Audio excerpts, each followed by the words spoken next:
May these ancient teachings bring you the deep rest your soul has been seeking. Tonight, whether you're listening from the quiet corners of Tokyo, the bustling streets of New York, the serene countryside of Scotland, or anywhere else in this vast world, you've arrived at exactly the right moment. Close your eyes now, let your breathing slow, and allow these timeless Buddhist tales to guide you into the most peaceful sleep you've had in a very long time. There's something you should know before we begin. The stories you're about to hear aren't just stories, they're keys, carefully crafted over thousands of years by monks and masters who understood something profound about the human mind, about suffering, about peace. Each word has been chosen with intention, each pause designed to let truth settle into your consciousness like snow falling on still water. You don't need to try to remember anything. You don't need to analyze or understand. Simply listen and let these teachings do their quiet work while you drift into deep, restorative sleep. Tonight we'll walk together through moonlit temples and misty mountains, sit beside wise monks who've discovered secrets about letting go, and witness ordinary people transformed by extraordinary moments of clarity. These aren't my stories. They belong to all of us, passed down through countless generations, whispered in meditation halls, shared beside flickering candles, preserved because they contain something essential, something that speaks to the deepest parts of who we are. So settle in now. Adjust your pillow one last time. Let your body sink heavily into your bed. Release the day behind you like a bird released from cupped hands. What happened today no longer needs your attention. What might happen tomorrow can wait until tomorrow comes. Right now, in this moment, there is only your breath, only this comfortable darkness, only these gentle words guiding you home to yourself. Our first tale begins in a monastery hidden so deep in the mountains that map makers forgot to include it on their charts. The journey there took 3 days of climbing through pine forests, where sunlight fell in golden columns through morning mist, where streams spoke in languages older than words, where the air itself seemed to hum with an ancient peace that modern life has mostly forgotten. The monastery was called Serenity's End, though no one could quite remember why. Some said it was because this was where the search for peace finally ended, where seekers became finders. Others claimed it meant this was where the illusion of serenity dissolved into something far deeper, far more real than the temporary calm we usually mistake for peace. Either way, it had stood there for 400 years, its curved roof tiles worn smooth by weather, its wooden floors polished to a soft glow by countless feet walking the same paths in meditation, year after year, decade after decade, century after century. In this monastery lived a monk named Jian. He was neither the oldest nor the youngest, neither the wisest nor the most foolish. He was simply Jian, 32 years old, with kind eyes that crinkled when he smiled and hands that trembled slightly whenever he felt anxious, which was often Jian had come to the monastery 7 years earlier, running from something he could no longer name, searching for something he couldn't quite describe. Like so many of us, he knew he was suffering but couldn't identify exactly why. Like so many of us, he believed peace was something he needed to achieve, to earn, to finally deserve, through enough effort and discipline and spiritual practice. Every morning, Jian woke at 4. Every morning, he meditated in the pre-dawn darkness, his back perfectly straight, his breathing carefully controlled. Every morning, he checked his progress, measuring his peace, the way a merchant counts coins, always finding himself somehow deficient, somehow not quite there yet, somehow still failing despite his sincere efforts. And every morning, the monastery's oldest teacher, Master Hui, would shuffle past on his way to the temple, glance at Jian sitting there trying so hard, and shake his head with something that looked like compassion mixed with amusement. This went on for years. Jian meditating, striving, checking, finding himself wanting. Master Hui observing, saying nothing, waiting. The other monks noticed but didn't interfere. There's a teaching that says students learn what they're ready to learn, not what we're ready to teach them.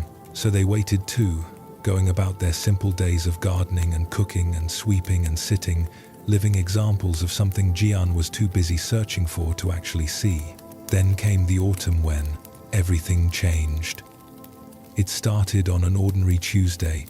If monasteries recognize such things as Tuesday, Jian was assigned to help with the harvest in the monastery's vegetable garden, a task he normally disliked because it took time away from what he considered real spiritual practice, which was meditation, sutra study, anything that felt sufficiently serious and important. But the abbot had spoken.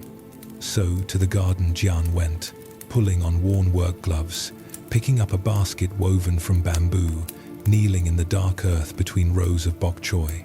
The day was perfect. Late September sunshine fell warm on his back while a cool breeze from the mountains kept him comfortable. Somewhere, a cricket sang its final autumn song. The smell of earth and growing things filled the air, rich and alive and present in a way that had nothing to do with concepts or attainment or spiritual achievement. And Jian, focused on his task, forgot for a moment to check his progress toward enlightenment. His hands moved through the familiar motions. Pull, shake off excess dirt, place in basket. Pull, shake, place. Pull, shake, place. The rhythm was soothing. His mind, usually so busy with commentary and judgment and endless measuring, grew quiet. Not the forced quiet of intense concentration, but the natural quiet of a mind given something simple to do, a mind no longer fighting itself.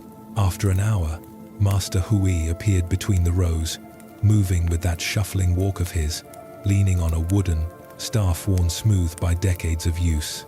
He stood watching Jian work, saying nothing, until finally Jian looked up, suddenly self-conscious, suddenly back in his head with all its familiar anxiety. "Master," Jian said, bowing slightly from his kneeling position. "I apologize. I know I should be in the meditation hall, but the abbot assigned me here, and I thought, what are you doing right now?" Master Hu interrupted, his voice like dry leaves rustling. Jian looked confused. "I'm harvesting bok choy, Master. Are you?" "Yes, Master. Obviously.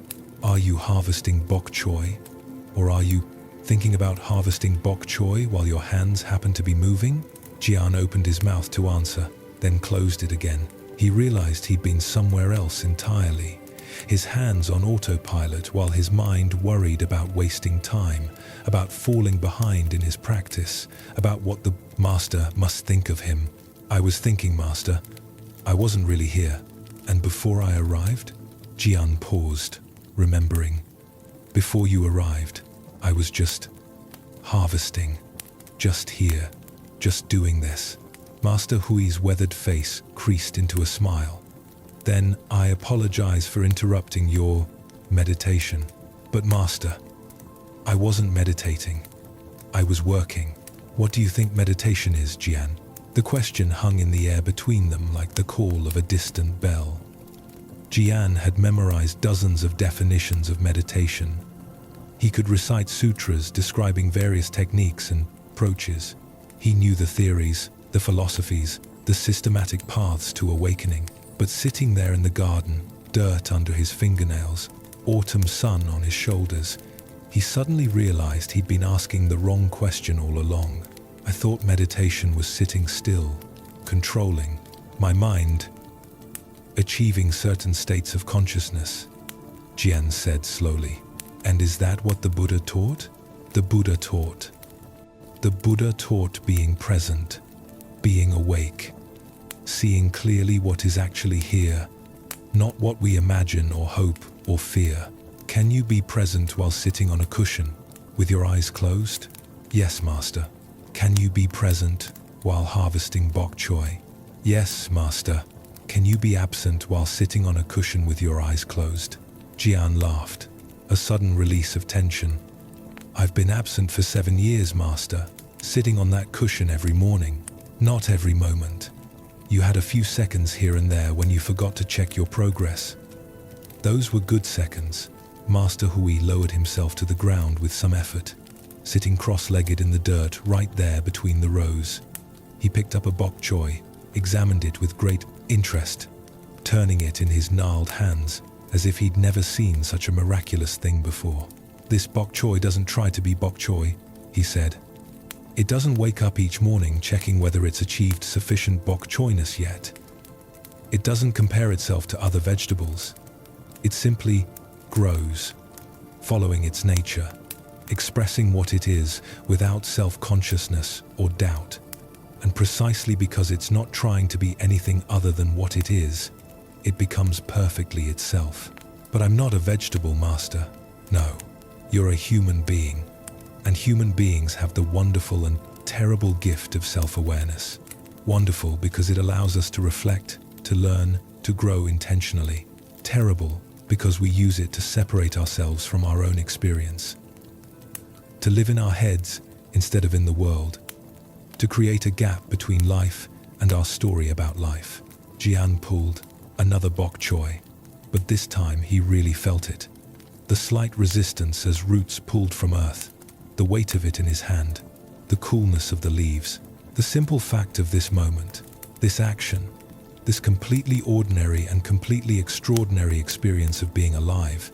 "For 7 years, Master Hui continued, you've been trying to achieve peace, but peace isn't an achievement. It's what's already here when you stop fighting with what is. You've been like a fish searching desperately for water, swimming through an entire ocean asking everyone where the water might be. The other fish don't know how to answer, because the question seems absurd. Water? We're swimming in it. It's everywhere. It's what we're made of. So peace is like water for the fish? Peace is your nature, Jian. You don't need to create it or earn it or finally become good enough to deserve it. You only need to stop rejecting what's already here. Every moment you spend comparing yourself to some imaginary ideal is a moment you've abandoned peace. Every time you check your progress, you're affirming that you're not there yet, which creates the very suffering you're trying to escape." The cricket sang again.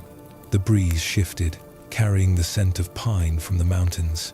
Jian's hands continued their work while something inside him, something that had been clenched tight for 7 years, began very slowly to relax.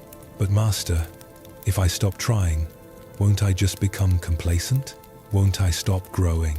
"Do you think that bok choy is complacent because it's not trying to be something other than itself? Watch it closely. It's constantly growing, constantly responding to conditions, constantly becoming more fully what it is. But it's not suffering about it.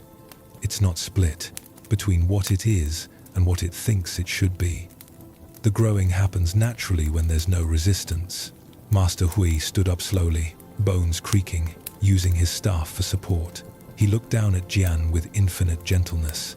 "You came here 7 years ago searching for peace.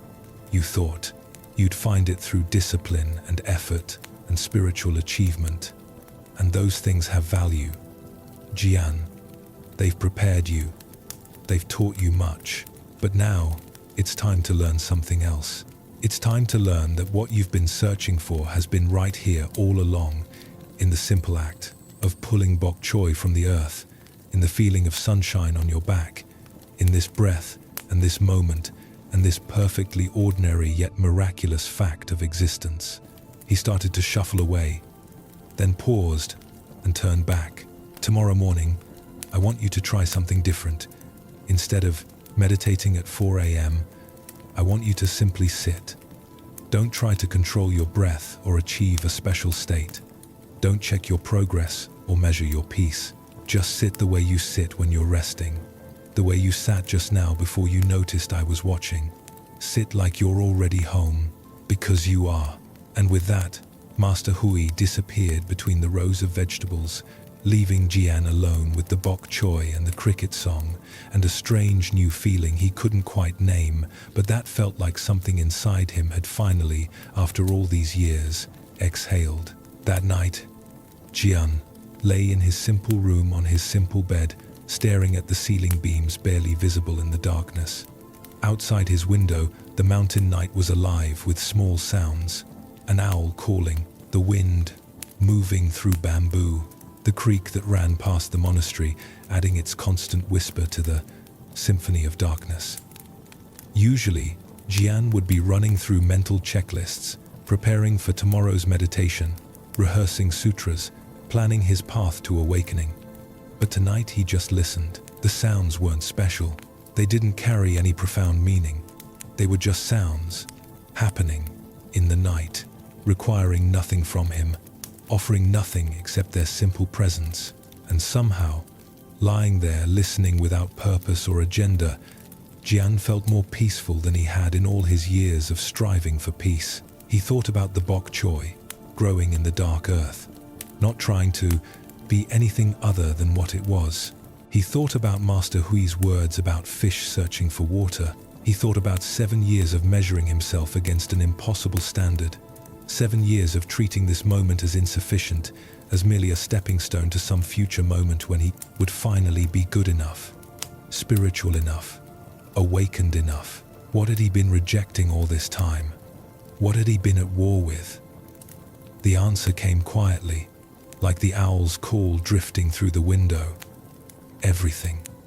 He'd been at war with everything, with his wandering mind, which he thought should be more disciplined, with his emotions, which he thought should be more transcendent, with his ordinary human experience, which he thought should be more spiritual, with the simple fact of being Jian, which he thought should be replaced by being something better, something more.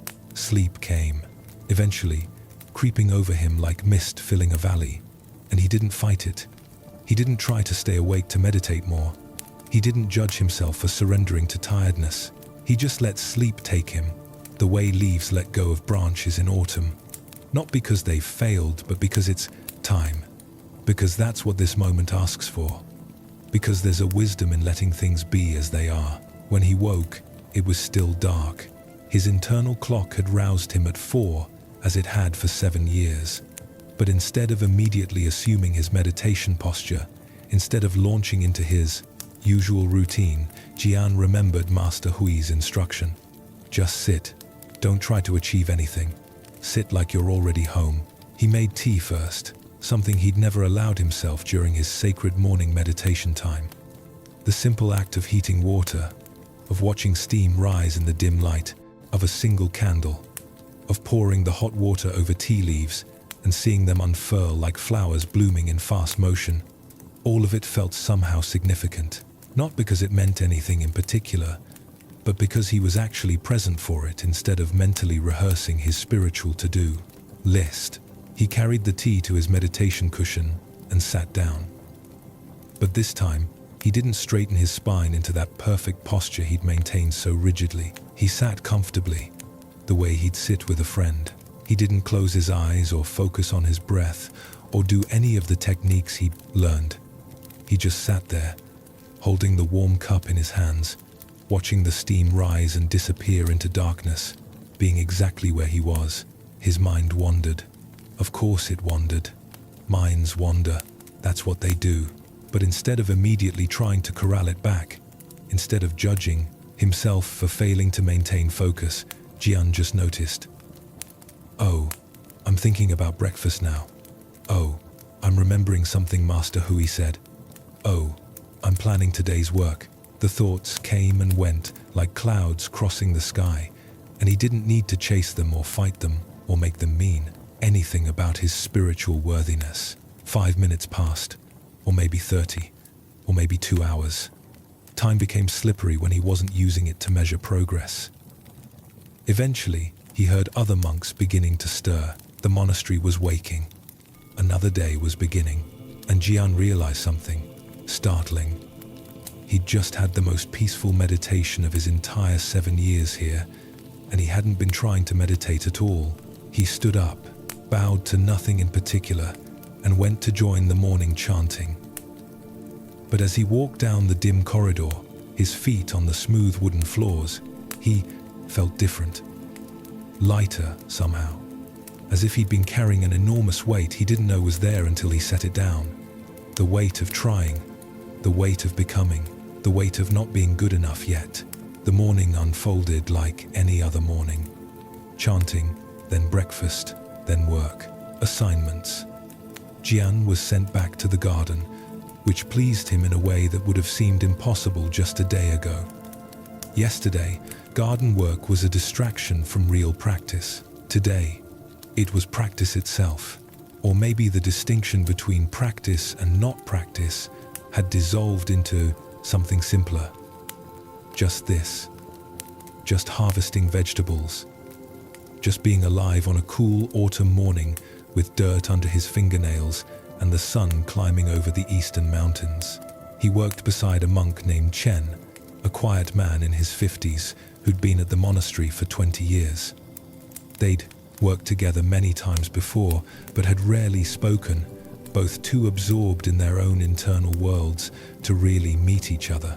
But today, Jian found himself actually present with Chen, noticing the gentle way he handled each plant, the soft humming sound he made while working, the small smile that seemed to live permanently on his face.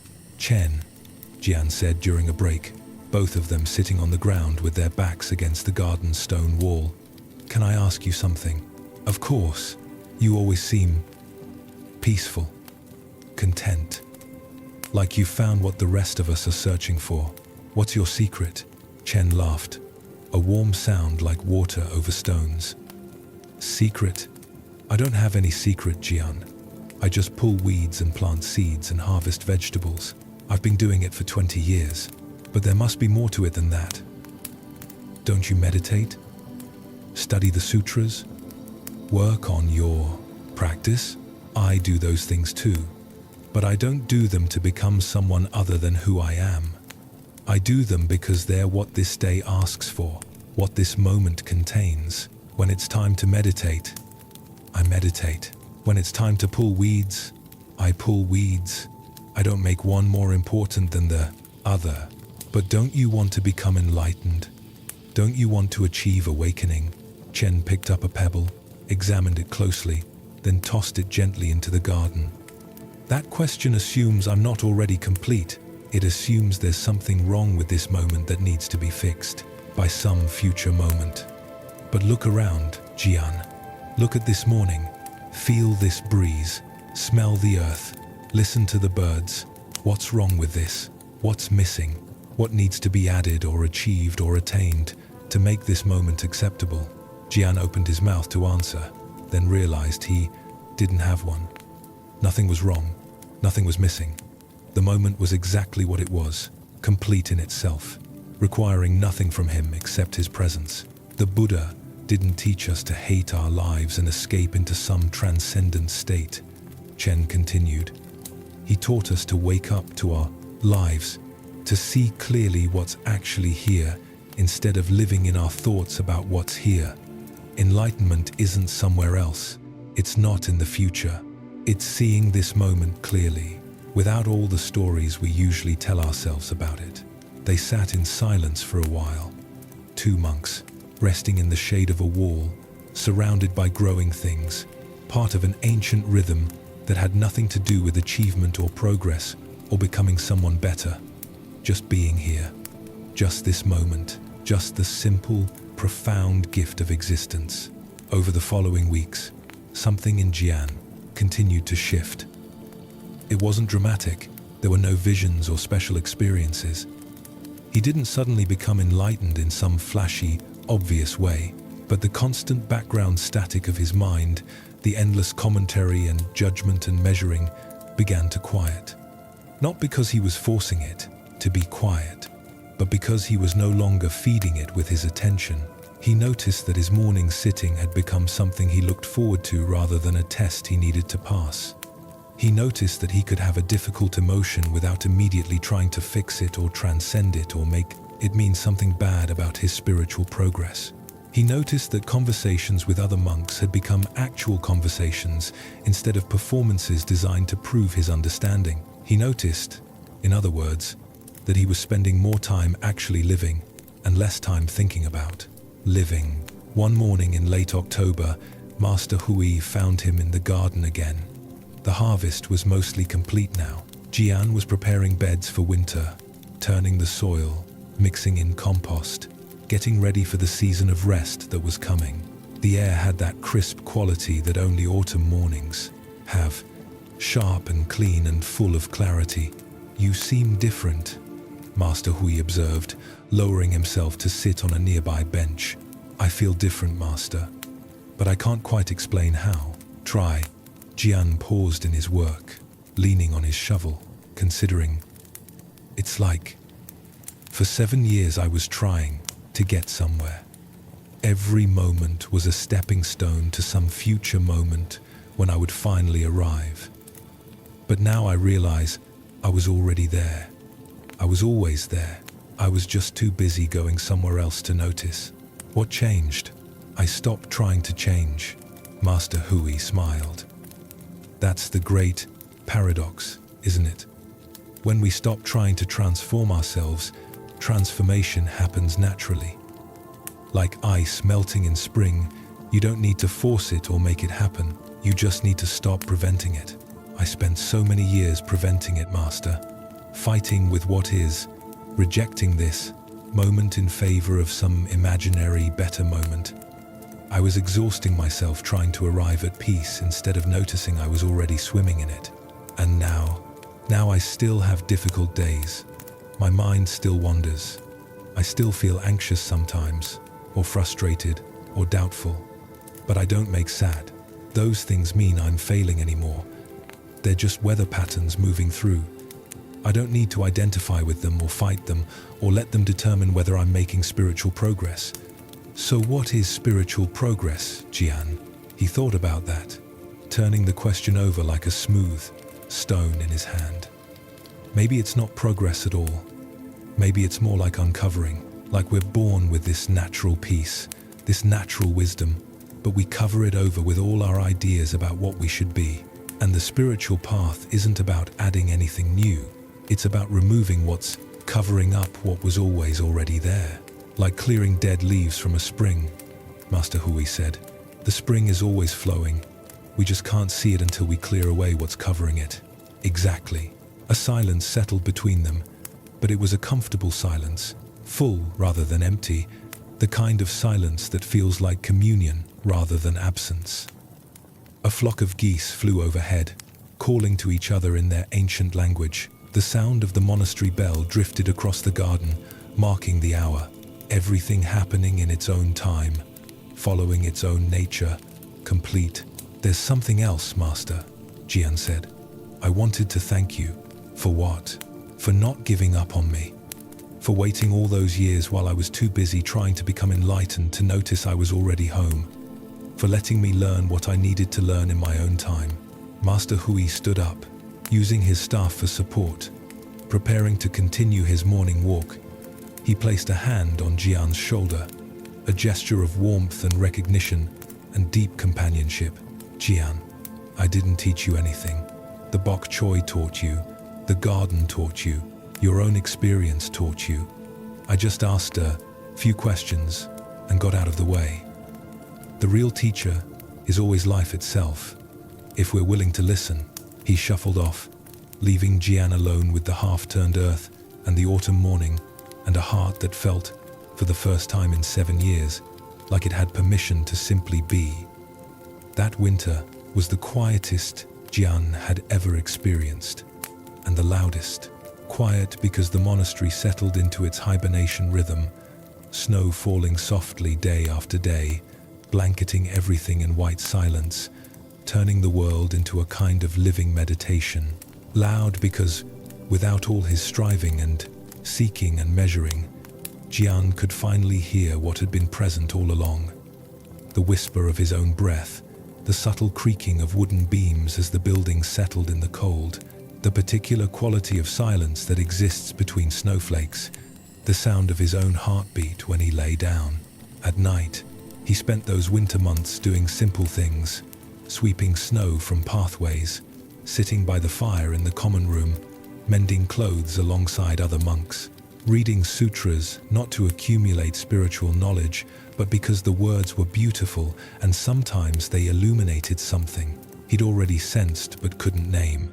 Meditating not to achieve anything, but because sitting still felt good, natural, like coming home to himself over and over again. There was a newer monk named Kenzo who reminded Jian powerfully of himself from a year ago.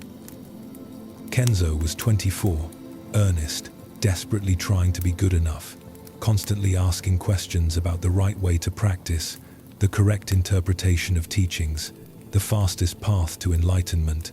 Jian watched him with compassion, recognizing that hungry, anxious quality, that sense of running from something while simultaneously chasing something else, that exhausting split between who you are and who you think you should be. One evening in January, Jian found Kenzo sitting alone in the meditation hall long after everyone else had gone to bed. The young monk was crying quietly, his shoulders shaking, his face buried in his hands. Jian hesitated, remembering how he would have hated to be interrupted during his own moments of despair. But something drew him forward. He sat down beside Kenzo, not touching him, just being present. After a while, Kenzo looked up, embarrassed, wiping his eyes. "I'm sorry, brother. I shouldn't be." "You shouldn't be what? Human? Feeling what you're feeling? I should be beyond this. I've been here for 8 months. I meditate every day. I study the teachings, but I don't feel any different. I still get angry, sad, afraid. I still feel lost. What am I doing? Wrong?" Jian smiled, but it was a smile of recognition, not mockery. "Can I tell you a story?" Kenzo nodded, pulling his robes tighter against the cold. "A year ago, I was exactly where you are now. I'd been here for 7 years, and I was convinced I was failing. Every day, I measured my progress and found myself lacking.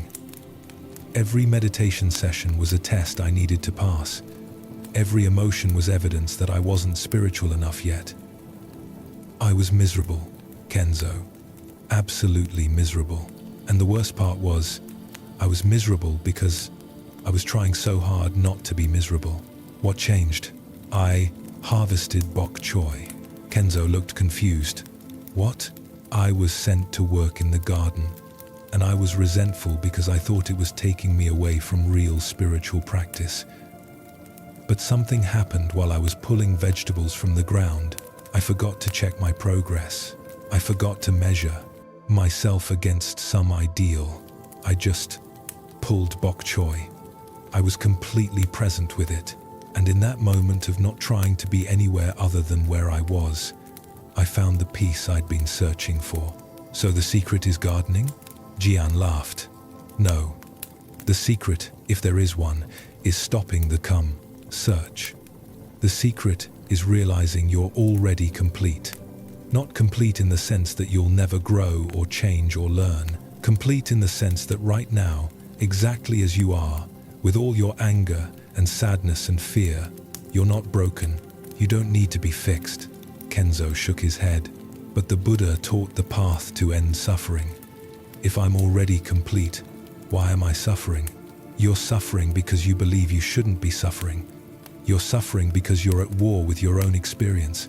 Every time you feel angry and think, 'I shouldn't feel angry,' you create a second layer of suffering on top of the first. The anger itself is just energy moving through you. It arises based on conditions, and it will pass. But when you reject it, when you make it mean something bad about you, when you use it as evidence that you're failing spiritually, that's where the real suffering lies." The hall was very quiet. Outside, snow was falling again, adding another layer to the white world beyond the windows. A log shifted in the fireplace at the far end of the room, sending up a small shower of sparks. "So, I should just accept everything? Never try to change or grow?" "No," Jian said. "Growth happens naturally when we stop resisting what is. Think about it. Can you force a flower to bloom? Can you demand that winter becomes spring? Things change in their own time, according to their own nature. When you stop fighting with yourself, when you stop treating this moment as insufficient, you create space for natural transformation to occur." "But how do I stop fighting?" "That sounds like another thing I need to achieve." Jian nodded. "I know. It's paradoxical. You can't try to stop trying, that's just more trying. But you can notice when you're doing it. You can become aware of the moment when you start measuring yourself, when you start rejecting what's here. And in that moment of noticing, there's a tiny gap, a little space of awareness. That's all you need. You don't need to fix anything in that gap. Just notice it, be curious about it, and slowly, over time, the noticing becomes more natural than the fighting. They sat together in silence for a long time. Jian could feel Kenzo processing, struggling with concepts that couldn't really be understood intellectually but only experienced directly. He remembered that struggle. The mind wants to turn everything into a technique, a method, a path to somewhere better. It takes time to realize that the pathlessness is the path. Can I ask you something else? Kenzo said finally. Of course. Do you ever still feel lost? Even now? Yes. Sometimes. But it's different now. Before, when I felt lost, I made it mean I was doing something wrong, that I needed to find my way back to some right state. Now when I feel lost, I'm just lost. It's uncomfortable, but it doesn't threaten my fundamental okayness. It's just weather moving through. Sometimes I'm lost, sometimes I'm found, sometimes I'm somewhere in between. None of it means anything about my worth, or my progress, or my spiritual status. That sounds lonely. Jian considered that. In some ways, yes. There's a loneliness in giving up the idea that someday you'll arrive at a permanent state of happiness or peace or enlightenment. There's a loneliness in accepting that life is just this ongoing flow of experiences, pleasant and unpleasant, wanted and unwanted, with no final destination where everything gets resolved. But there's also a freedom in it, a relief, like you can finally stop holding your breath, waiting for your real life to begin. Kenzo was quiet for a moment, then said, I don't think I understand yet. You're not supposed to understand yet. Understanding comes from living it, not from thinking about it. Just keep doing what you're doing. Keep meditating, keep studying, keep working. But maybe, every once in a while, check in with yourself and ask, am I present right now, or am I somewhere else? Am I accepting this moment, or am I fighting with it? Am I treating my experience as evidence of failure, or can I just let it be what it is? And that's enough? That's everything. They stood up together, bowed to each other with genuine warmth, and went their separate ways. As Jian walked back to his room through snowy corridors, he thought about how strange it was that just a year ago, he couldn't have had that conversation. He couldn't have offered Kenzo what he'd just offered because he hadn't lived it yet. And even now, he wasn't perfect at it. He still had moments of striving, of measuring, of forgetting to be present.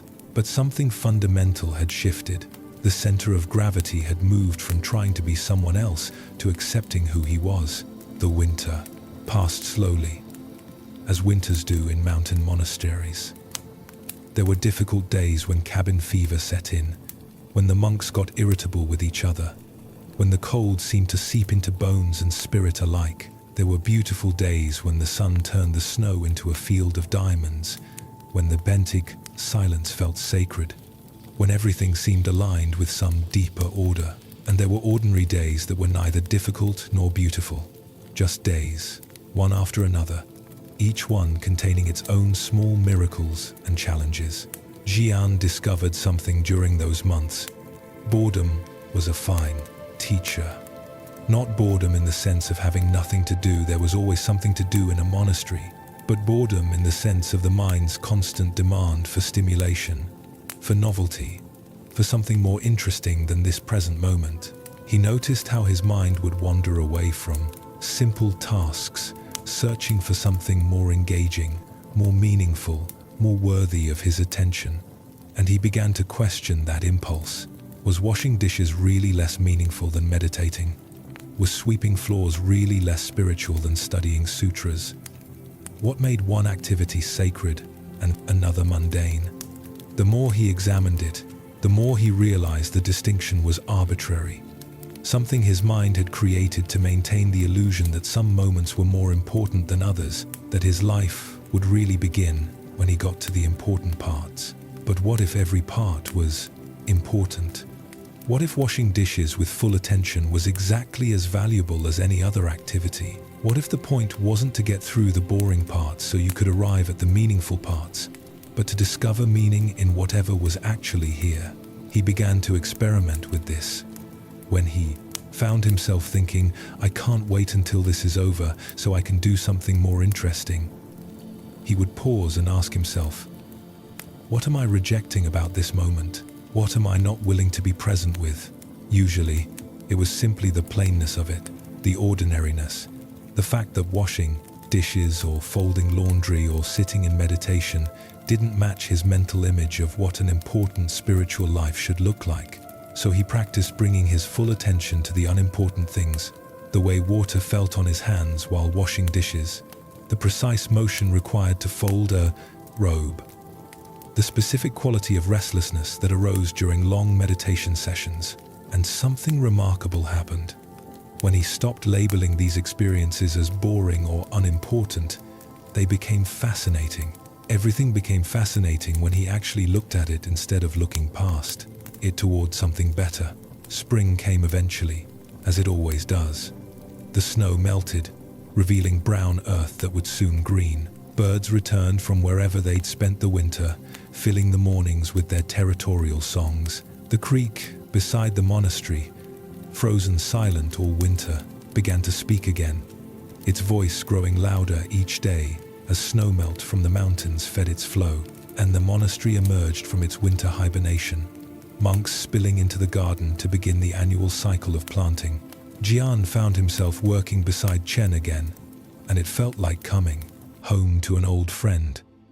They fell into an easy rhythm, preparing beds, discussing what to plant where, making decisions based on years of collective experience. At one point, Chen straightened up, pressed his hands against his lower back, and said, I'm getting old, Jian. My body reminds me every privet. Spring, how long have you been doing this? 21 years now. 21 springs of planting, 21 autumns of harvesting. I've put more seeds in this ground than I could possibly count. Do you ever get tired of it? The repetition? Chen smiled. That's an interesting question. Does the sun get tired of rising? Does the creek get tired of flowing? This is what I do. This is my life. Not because I'm trapped in it, or because I haven't achieved enough spiritually to move on to something better. This is simply what each day contains. They worked in silence for a while. Then Chen said, You've changed, you know. Have I? A year ago, you would never have asked me that question. You would have been too busy in your own head, too focused on your own progress to really see me or wonder about my experience. Now you're here, present, actually interested in the person working beside you rather than the person you think you should become. Jian felt something warm in his chest, a kind of gratitude mixed with sadness. Sadness for all the years he'd spent, lost in his own mind, missing the people and moments right in front of him. Gratitude that he'd woken up before it was too late, before he'd spent his entire life chasing something he already had. Chen, can I tell you something? Of course. For 7 years, I looked at you and other monks like you, and I thought you were settling. I thought you'd given up on real awakening and had resigned yourselves to just being gardeners and cooks and janitors. I felt sorry for you, in a way. I thought I was different, more dedicated, more committed to actual enlightenment. Chen laughed, a deep belly laugh that startled a nearby bird into flight. And now I realize you were the enlightened ones all along, not because you'd achieved some special state, but because you weren't at war with your lives. You were just living, fully, completely, without reservation or constant self-monitoring. You were what I was trying to become, through trying not to be what I was. We all find our way in our own time, Chen said. Some people need to try very hard before they can learn to stop trying. Some people need to search desperately before they can recognize they were already home. There's no right or wrong path. There's just the path each of us walks. But I wasted so much time. Did you? Or did you learn exactly what you needed to learn? If you'd never tried so hard, you might never have discovered the futility of trying. If you'd never measured yourself so relentlessly, you might never have recognized the violence in that measuring. Everything you went through brought you here, to this moment, to this conversation, to this understanding. How is that wasted? Jian planted a seed, covered it with dark earth, patted it down gently. A tiny beginning that would become something nourishing if given time and proper conditions, just like everything else. Just like the tiny shifts in understanding that had been happening in him over the past year. Small, almost imperceptible changes that were adding up to a fundamental transformation. The thing that amazes me, Jian said, is how simple it actually is. For years I made it so complicated. I created elaborate theories about spiritual development, studied complex philosophical systems, tried to understand consciousness and enlightenment and awakening through my intellect. But it's not complicated at all. It's just this, just being here, just allowing life to be what it is instead of what I think it should be. Simple, yes, but not easy. Why not easy? Because the mind doesn't want simple. The mind wants projects, problems to solve, goals to achieve. The mind is literally designed to create dissatisfaction, so you'll be motivated to change your circumstances. That was useful when we were living in caves, trying to survive. But now, when our basic needs are met, the mind just keeps generating problems that don't really exist. It tells you you're not good enough, spiritual enough, awakened enough. It keeps you perpetually dissatisfied with what is. So how do we work with that? We don't fight it. We just notice it. Oh, there's my mind again, creating problems. Oh, there's my mind again, measuring and comparing. Oh, there's my mind again, rejecting this moment in favor of some imaginary better moment. The noticing itself creates a little bit of distance, a little bit of space. And in that space, you have a choice. You can believe the mind's story, or you can come back to what's actually here. They finished preparing the bed they were working on and moved to the next one. The work was rhythmic, almost hypnotic. Dig, loosen, mix in compost, smooth, move on. Dig, loosen, mix, smooth, move on. Each bed exactly like the one before. Each one completely unique when you paid attention to it. This particular composition of soil and stones and roots, this specific quality of morning light, this exact moment that had never existed before and would never exist again. Master Hui appeared at the garden gate, watching them work with that expression of amused affection that seemed to be his default state. He'd been doing this for 40 years, watching young monks arrive with their questions and struggles and desperate searches, watching them slowly or sometimes suddenly discover what had been obvious all along. He never seemed to tire of it, never seemed frustrated by the repetition. Each student was unique, each discovery fresh, even though the essential teaching never changed. "How were my gardeners this morning?" he called out. "Getting older," Chen replied. "My back is reminding me. I'm not 20 anymore. None of us are 20 anymore. Except Kenzo, who actually is 20, and he has his own problems." Master Hui shuffled into the garden, found a bench in the sun, and lowered himself onto it with a satisfied sigh. "This is my favorite time of year. All this potential, all these seeds waiting to become what they already are." "Master," Jian said, "can I ask you something I've been wondering about?" "You can ask me anything. I may or may not answer, but you can certainly ask. When you teach, you use a lot of paradoxes. Stop trying by not trying to stop trying. Accept everything, but don't become passive. Be present, but don't make being present into a goal. These paradoxes used to frustrate me. I wanted clear instructions, a straightforward path, But now I think I understand why you teach that way. Tell me. Because the truth can't be captured in logical statements. It's beyond the mind's ability to grasp conceptually. The paradoxes force us to give up trying to understand intellectually and instead see directly through our own experience. Master Hui nodded slowly. The finger pointing at the moon is not the moon. Words are just fingers, pointing. If you stare at the finger, you miss the moon. But if you use the finger as a guide, look in the direction it's pointing, eventually you see for yourself. I spent 7 years staring at fingers, and now I'm starting to see the moon.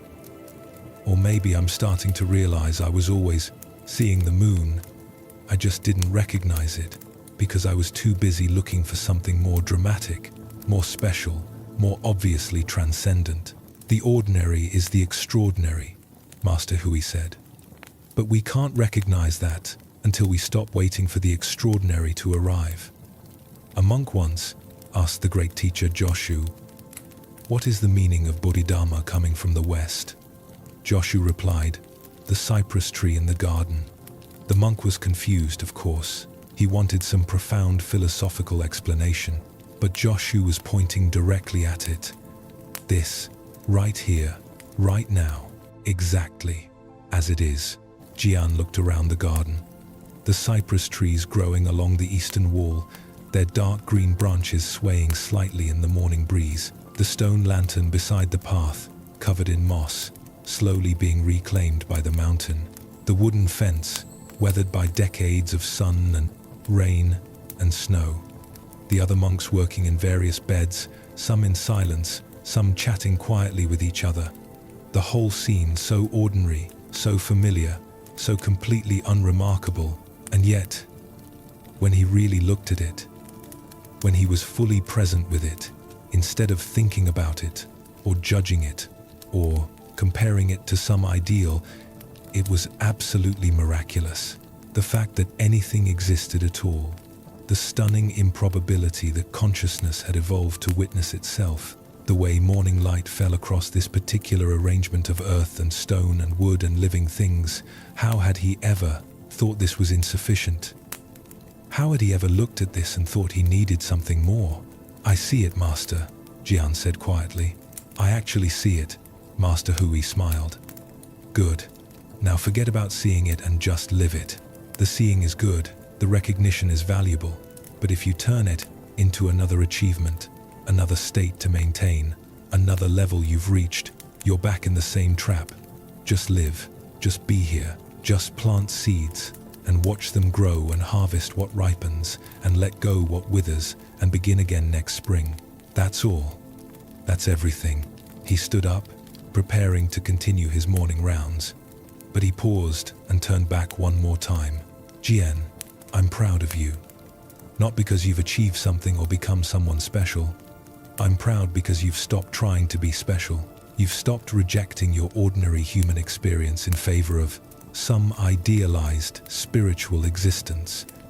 You've come home to yourself, and there's nothing more beautiful than that." Then he was gone, shuffling down the path toward the temple, leaving Jian standing there with dirt on his hands and tears in his eyes and a heart so full it felt like it might overflow.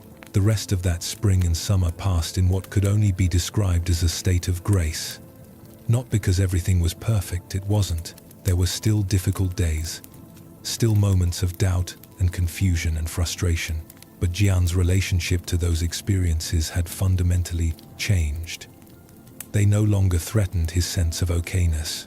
They were just weather patterns moving through the vast sky of awareness, temporary and impermanent, requiring nothing from him except his willingness to let them be. He noticed other changes too, subtle shifts that might have been imperceptible to anyone who hadn't known him before. He laughed more easily. He slept more deeply. His movements had a quality of ease rather than the driven tension he'd carried for so long.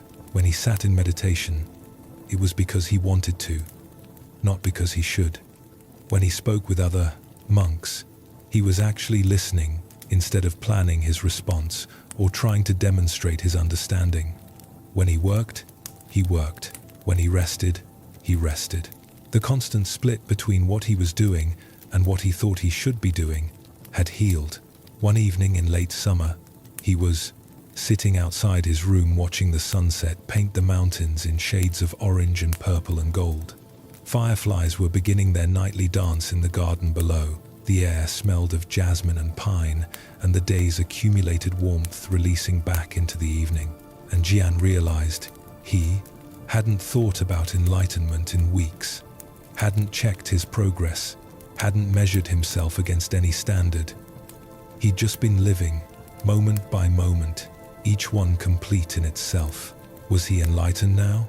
The question seemed ridiculous, unanswerable, beside the point. He wasn't the same person who'd arrived at the monastery 8 years ago, desperate and seeking and convinced he was broken, but he also wasn't some fundamentally different being, transcendent and perfect and beyond ordinary human experience. He was just Jian, a man sitting on a step watching fireflies, feeling grateful for reasons he couldn't quite articulate, at peace with being exactly who and where he was. Maybe that was enlightenment.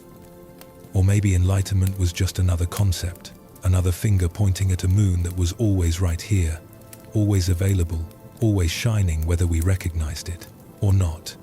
Either way, it didn't matter. What mattered was this moment, this breath, this inexplicable gift of being alive and aware and part of this vast, mysterious, endlessly unfolding process we call existence. A bird called from somewhere in the darkening trees, and another answered.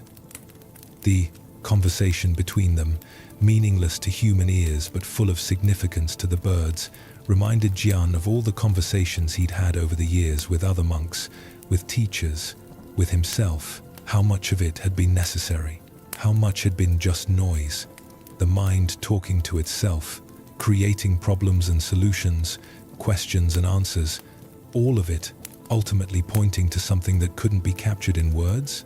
As autumn arrived again, completing the cycle of seasons since his conversation with Master Hui in the garden, Jian was given a new responsibility. The abbot asked him to help with the newer monks, to offer guidance to those who were struggling the way he had struggled. At first, Jian resisted. He didn't feel qualified. He didn't think he had anything special to teach. But the abbot just smiled and said, "Exactly.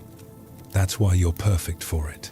So Jian began meeting with struggling monks, not as a teacher, not as someone who had all the answers, but as someone who remembered what it was like to be lost, to be desperate, to be convinced you were doing everything wrong. He didn't give them techniques or practices or instructions. He mostly just listened. And sometimes, when it seemed appropriate, he'd share his own experience, not as a prescription they should follow, but as one example of how the path might unfold. There was a monk named Taro who reminded Jian achingly of his younger self. Taro was 30 years old, had been at the monastery for 3 years, and was convinced he was failing. He meditated for hours each day, studied sutras until late at night, followed every rule with scrupulous precision, and yet he felt no closer to peace than when he'd arrived. In fact, he felt further away. The harder he tried, the more elusive peace became.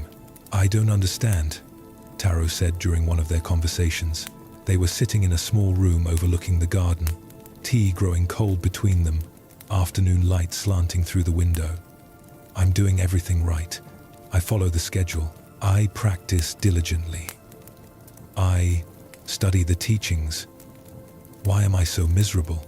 Jian sipped his tea, considering his words carefully. "Can I tell you what I hear when you speak? Please." "I hear someone who's treating their life like a test they need to pass. Someone who's convinced that if they just follow the right formula, they'll finally earn the peace they're seeking. Someone who's living in their head instead of their actual experience, measuring themselves against an ideal that exists only in imagination." Taro looked stung. "But isn't that what we're supposed to do? Isn't discipline important? Isn't practice necessary?" "Discipline is valuable. Practice is important, but not when they become weapons you use against yourself. Not when they reinforce the belief that you're not good enough yet, that this moment is insufficient, that your worth depends on achieving some future state. So what should I do instead? That's the question that keeps the trap alive. What should I do? What technique will finally fix me? What practice will finally make me acceptable? Those questions assume you're broken. They assume something is wrong that needs to be corrected. But what if nothing is wrong? Taro shook his head. Everything feels wrong. I'm anxious all the time. I can't quiet my mind. I judge myself constantly. How is that not wrong? It's uncomfortable. It's painful. But is it wrong? Or is it just what's happening right now? When you add the layer of judgment, this shouldn't be happening. I should be different. You create a second level of suffering on top of the first. The anxiety itself is just sensation, just energy moving through your body.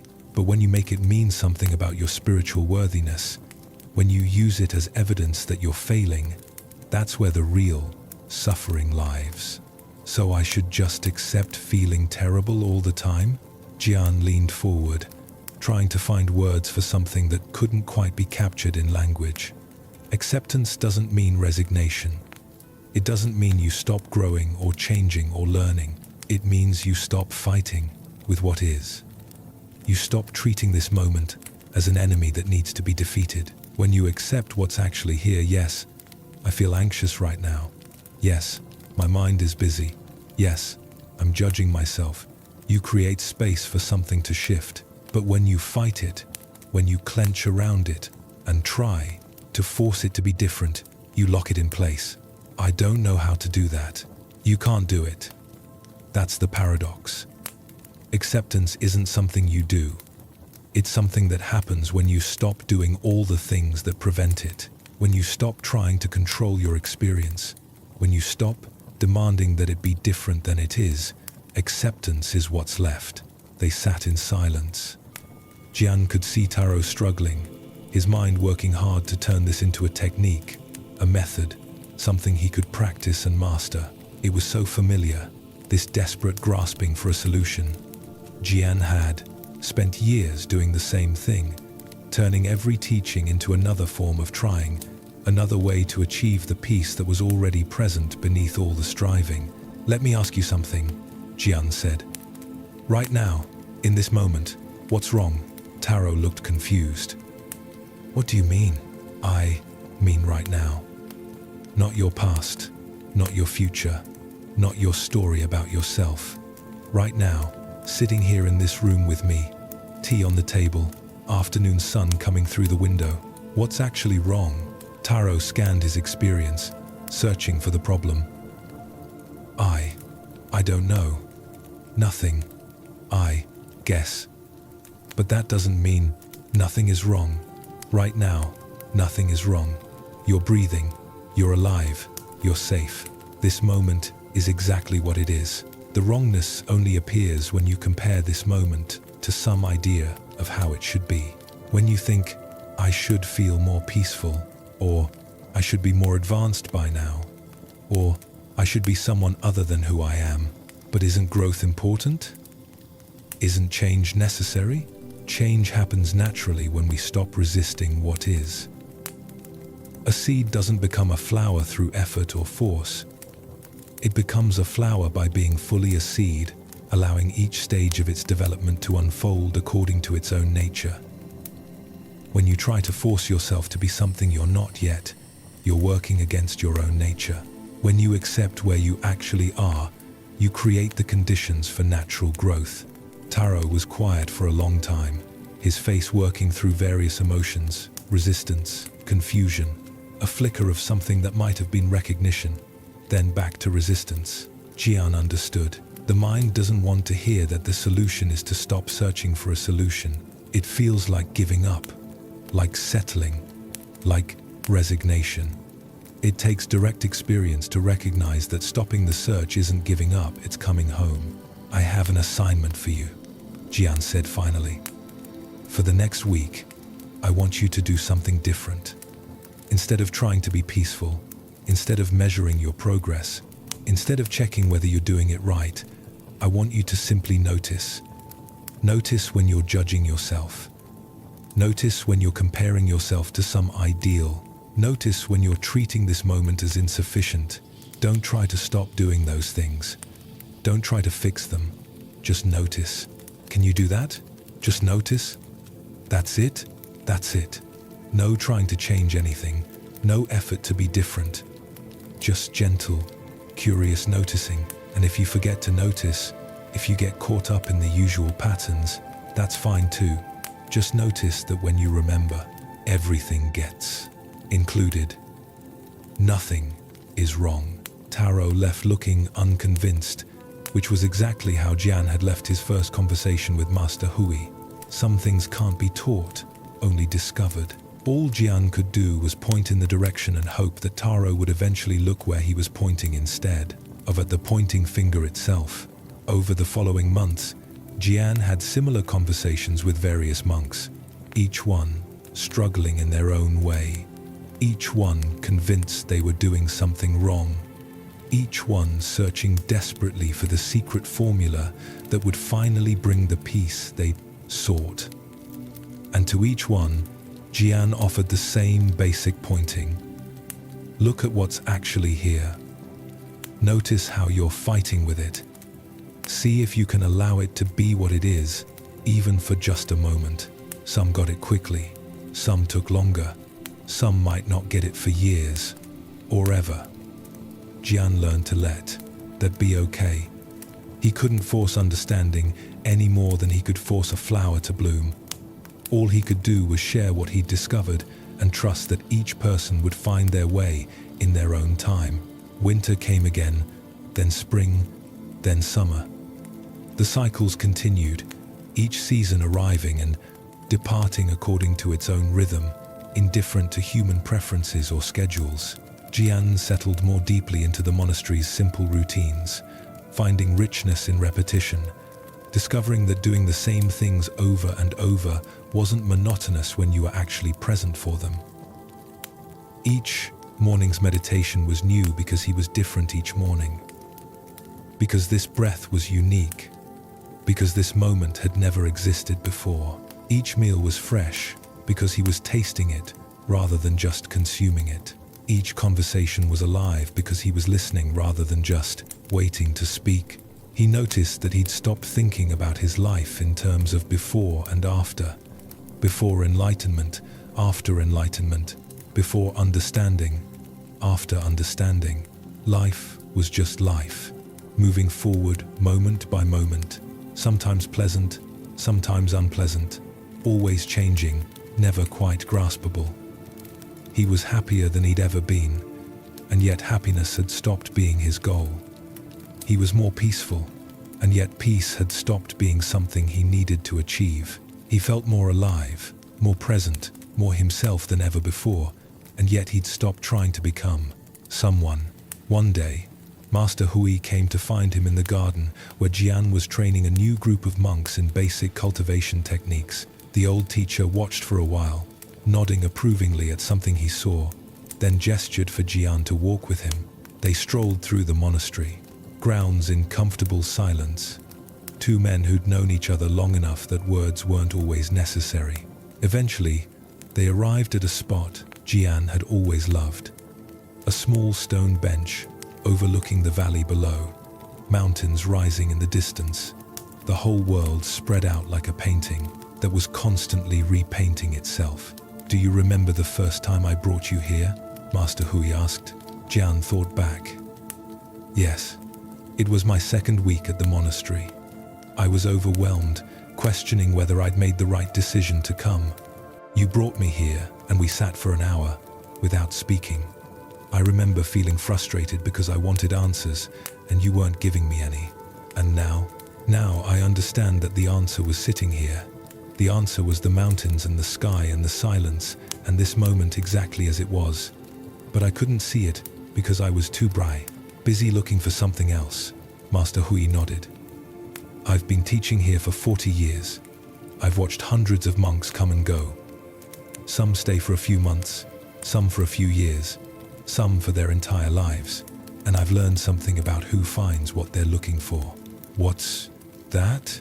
"The ones who find it are the ones who stop looking. Not because they give up, but because they finally recognize that what they were seeking was never lost. It was always right here, hiding in plain sight, too simple and too obvious to be seen by a mind trained to seek complexity and drama. I was one of the ones who had to look for a very long time before I could stop looking, Jian said. Most of us are. The mind is a powerful force. It creates elaborate stories about who we are and who we should be, and those stories become so convincing we forget they're just stories. We forget that underneath all the narratives, underneath all the concepts and beliefs and identities, there's just this raw fact of being alive, of experiencing, of existing. No story needed, no explanation required. They sat down on the bench together. Below them, the valley was filling with afternoon shadows. A hawk circled lazily on thermal currents, hunting or simply enjoying the flight, who could say? The monastery bell rang the hour, its sound floating across the distance, clear and pure, and gone almost as soon as it arrived. Jian, I want to tell you something, Master Hui said. I'm getting old.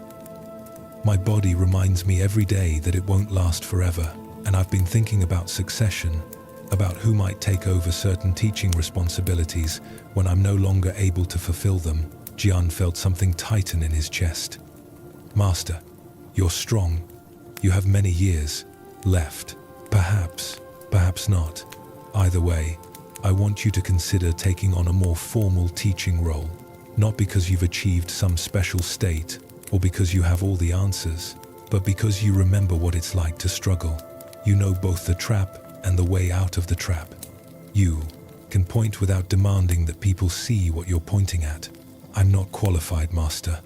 I'm still learning. I still have moments of doubt and confusion. I still get caught in old patterns sometimes. Exactly. That's what makes you qualified.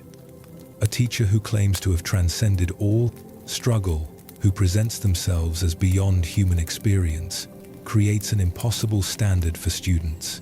But a teacher who openly acknowledges their own ongoing process, who shares their struggles along with their insights, gives students permission to be human while they're waking up to their true nature. I don't know if I can do it. You're already doing it. I've watched you with the younger monks. You listen with your whole being. You meet them where they are instead of where you think they should be. You share your experience without making it prescriptive. You point at the moon without insisting they see it your way. That's all teaching is. Jian felt tears gathering. Master, I owe you everything. You saved my life. You showed me a way out of the suffering I was creating for myself. Master Hui turned to look at him directly, his old eyes still sharp and clear.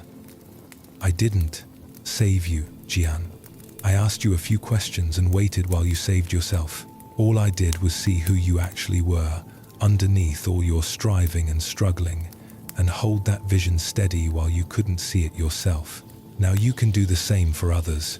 They sat together as the sun moved lower, painting the sky in colors that had no names, that existed only in that moment and would never be repeated exactly the same way again. Jian thought about the journey that had brought him to this bench, to this moment, to this conversation. 8 years of searching, of struggling, of trying to become someone worthy of peace. And then the slow, gradual recognition that peace wasn't something he needed to earn or achieve. It was what remained when he stopped fighting with what was. I'll do it, Jian said quietly. I'll take on whatever teaching responsibilities you think I'm ready for. Not because I have all the answers, but because I remember the questions. Not because I'm enlightened, but because I've learned to be okay with not being enlightened. Master Hui smiled, that warm smile that crinkled his whole face. Good. That's settled then. Now let's just sit here and watch the sunset. No teaching, no learning, no becoming. Just two men sitting on a bench, grateful to be alive, witnessing this unrepeatable moment. And so they sat, teacher and student, old man and younger man, both of them empty and full at the same time, both of them nowhere to go and nothing to become, both of them perfectly, completely home. The years that followed brought changes to the monastery, as years always do. Master Hui gradually reduced his teaching responsibilities, passing them to Jian and a few other senior monks. He spent more time in his room, more time simply sitting and watching the mountains, more time in that spacious place beyond words where nothing needed to be explained or understood. When monks came to him with questions, he often said nothing at all, just smiled and gestured toward the window, toward the garden, toward the cat sleeping in the sun. And somehow, those non-answers contained more wisdom than any words could have carried. Jian found himself settling into the teaching role more naturally than he'd expected. He developed his own style, different from Master Hui's, but rooted in the same essential understanding. He asked questions more than he gave answers. He pointed more than he explained. He shared his own struggles openly, letting students see that the path wasn't about becoming perfect, but about becoming fully human, fully present, fully alive to whatever was actually happening. One of his regular students was still Taro, who'd been practicing the simple exercise of noticing for over a year now. At first, he'd found it frustrating, just another thing to fail at, another technique he couldn't quite get right. But gradually, something had shifted. The noticing had become more natural, less effortful, and in the space created by that noticing, Taro had begun to glimpse something he couldn't quite name, but that felt like the beginning of freedom. "I had a strange experience yesterday," Taro told Jian during one of their regular conversations. They were walking the monastery's perimeter path, a route that took about 30 minutes at a leisurely pace, winding through gardens and groves of bamboo and quiet clearings perfect for contemplation. "Tell me about it." "I was washing dishes after lunch. My mind was doing its usual thing, planning, worrying, comparing, judging, and suddenly I just noticed it. I saw the whole mechanism, the way my mind was creating problems that didn't actually exist, the way it was pulling me out of the simple experience of washing dishes into all these stories about the past and future. And for a moment, I had a choice. I could believe the stories, or I could come back to the actual experience of warm water and soap and dishes. What did you choose?" "I came back. And it was like, I can't quite describe it. The dishes became so vivid, the way light reflected off the water, the specific sensation of my hands, the sound of plates touching. It was all so immediate and real and alive. And I realized I'd been living in my head for so long that I'd forgotten what it's like to actually experience life directly instead of thinking about experiencing it." Jian smiled, recognizing that quality of wonder, that freshness of seeing something obvious for the first time.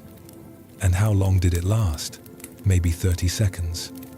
Then my mind jumped back in with, this must be enlightenment. I need to make this permanent." And the immediacy disappeared. Of course it did. The mind is tricky that way. It turns even the recognition of presence into another thing to achieve, another state to maintain. But those 30 seconds showed you something important. They showed you what's available when you're not caught in thought. And now that you've seen it once, you'll see it more often. Not because you're trying to see it, but because you know what you're looking for. They walked in silence for a while, passing through a grove where wind made the bamboo stalks click against each other rhythmically. A monk was sweeping a path nearby, moving slowly and methodically, creating order from disorder, participating in the monastery's endless maintenance of itself. "Jian, can I ask you something personal?"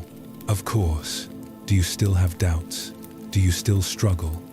Or did you reach a point where all that went away?" Jian considered the question carefully. "I still have doubts sometimes. I still have difficult emotions. I still get caught in old patterns occasionally.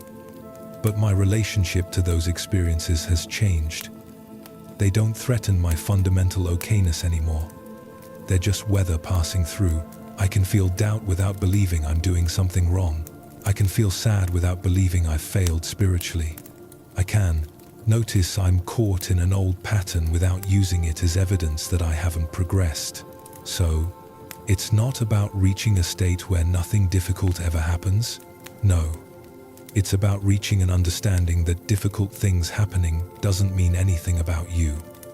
Life includes pleasure and pain, clarity and confusion, ease and struggle. When we accept that, when we stop demanding that life only give us the pleasant half, we discover a deeper peace than we ever could have found by trying to control our experience.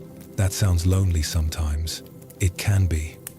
There's a loneliness in giving up the fantasy that somewhere, somehow, we'll finally arrive at a permanent state of happiness where nothing ever hurts. There's a loneliness in accepting that life is inherently unstable, constantly changing, never quite graspable. But there's also a freedom in it, a relief. You stop waiting for your real life to begin. You stop postponing your engagement with this moment until you've finally fixed yourself. You can just be here, exactly as you are, without reservation. Taro nodded slowly, processing.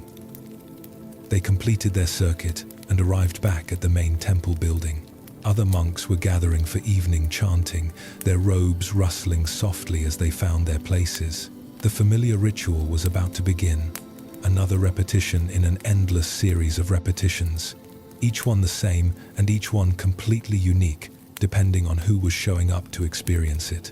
"Thank you, Jian," Taro said. "These conversations, they help more than you know. They help me too. Teaching isn't a one-way transmission. Every question you ask makes me look more deeply at my own understanding. Every struggle you share reminds me of my own journey. We're learning together." They bowed to each other and parted ways. Jian found his seat in the meditation hall, settling onto his cushion with that familiar sense of coming home. The chanting began, voices blending together into a sound that was both ancient and immediate, both sacred and ordinary. And Jian added his voice to the mix, not trying to sound perfect or spiritual or enlightened, just chanting because chanting was what this moment contained, because this was his life, because there was nowhere else to be and nothing else to become. That evening after chanting, Jian found himself unable to sleep, not from anxiety or restlessness, but from a kind of quiet alertness that sometimes arose, a spaciousness that didn't need sleep to rest. He put on his warmest robe and walked out into the monastery grounds. The night was clear and cold, stars scattered across the sky like salt spilled on dark cloth. His breath made small clouds in the freezing air.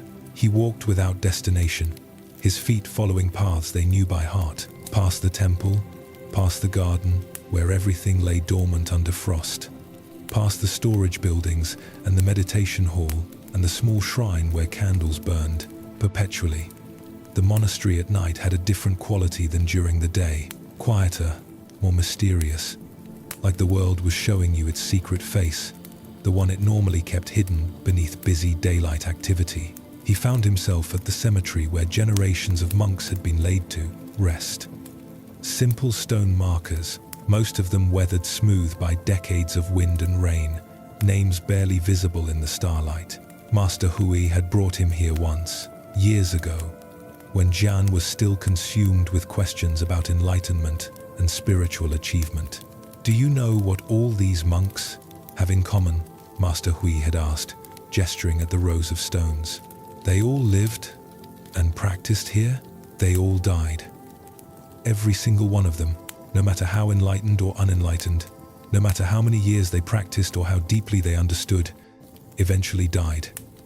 Their bodies returned to the earth. Their particular expression of consciousness dissolved back into the mystery it came from, and the monastery continued without them. New monks arrived, the seasons kept cycling, life kept living itself." "That sounds depressing, Master. Does it? I find it liberating. It means your worth isn't determined by what you achieve or understand. You're going to die whether you become enlightened or not. So you might as well stop postponing your life until you finally deserve it. You might as well be fully alive right now, in this moment, without waiting for permission from some imaginary authority figure who will finally declare you good enough. Standing there now in the cold night, Jian understood that teaching in a way he couldn't have years ago.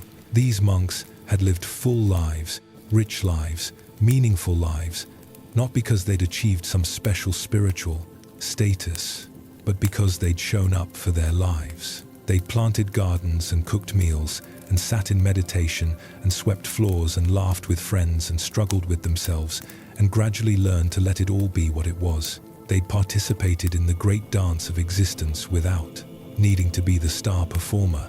He heard footsteps behind him and turned to see Kenzo approaching, the young monk he'd found crying in the meditation hall years ago. Kenzo was older now, no longer quite so desperate, his edges softened by time and practice and countless small realizations. Couldn't sleep either? Kenzo asked. Didn't try. Sometimes, the night seems too beautiful to miss. They stood together, looking at the cemetery. Two men at different points on the same pathless path. Both of them learning to be human in a world that kept insisting there was something more important they should be becoming. I've been thinking about something you told me, Kenzo said. Years ago, when I was really struggling, you said that my worth wasn't determined by my spiritual achievements, that I was already complete, already okay, even with all my mess and confusion. I remember, I didn't believe you then. I thought you were just trying to make me feel better. But lately, I've been starting to understand what you meant. Not intellectually, I understood that part immediately, but actually feel it, in my body, in my lived experience. Tell me more. It's like, I notice now when I'm measuring myself, when I'm checking to see if I'm good enough yet, and in the moment of noticing, there's this little gap where I can see that the measuring itself is the problem. Not what I'm measuring, but the fact that I'm treating this moment as a test. And in that gap sometimes, I feel this deep okayness that has nothing to do with whether I'm meditating well or understanding correctly or being sufficiently spiritual. Jian felt that warmth in his chest again, that sense of witnessing someone wake up to themselves. That's it. That's exactly it. And the more you notice it, the more available it becomes. Not because you're achieving anything, but because you're letting go of the constant effort to achieve. But I still forget. I still get caught up in old patterns. Of course you do. We all do. That's part of being human. The mind has been running these patterns for years, for lifetimes if you believe in that sort of thing. They don't just disappear because you've had an insight. But each time you notice you're caught, each time you recognize the pattern and gently come back to what's actually here, the patterns lose a little bit of their power. They become suggestions rather than commands. A shooting star streaked across the sky, brief and brilliant, and gone. They both saw it, both smiled, both felt that small thrill that comes from witnessing something special, something that reminds you the universe is constantly creating and destroying beauty, constantly offering gifts to anyone paying attention. Can I tell you something I've never told anyone? Kenzo asked. Of course. Sometimes I feel like I'm pretending, like everyone else here has really understood something profound, and I'm just going through the motions, hoping someday I'll actually get it. Like I'm a fraud who's fooling everyone except myself. Jian laughed softly. Kenzo, I've had that exact same thought hundreds of times. I think every honest practitioner has. It's the mind's way of maintaining the seeking, of keeping you convinced there's something you don't have yet. But here's what I've learned. Everyone feels that way sometimes. Even Master Hui probably felt that way decades ago. The difference between people who seem to have found peace and people who haven't isn't that the peaceful ones never doubt themselves. It's that they don't make the doubt mean anything about their fundamental okayness. So doubt is okay? Doubt is inevitable. Fighting with doubt, believing it, using it as evidence that you're failing, that's where the suffering comes from. But doubt itself, it's just another experience arising based on conditions, moving through, passing away. Like everything else, they started walking together, their footsteps crunching on frost-covered gravel.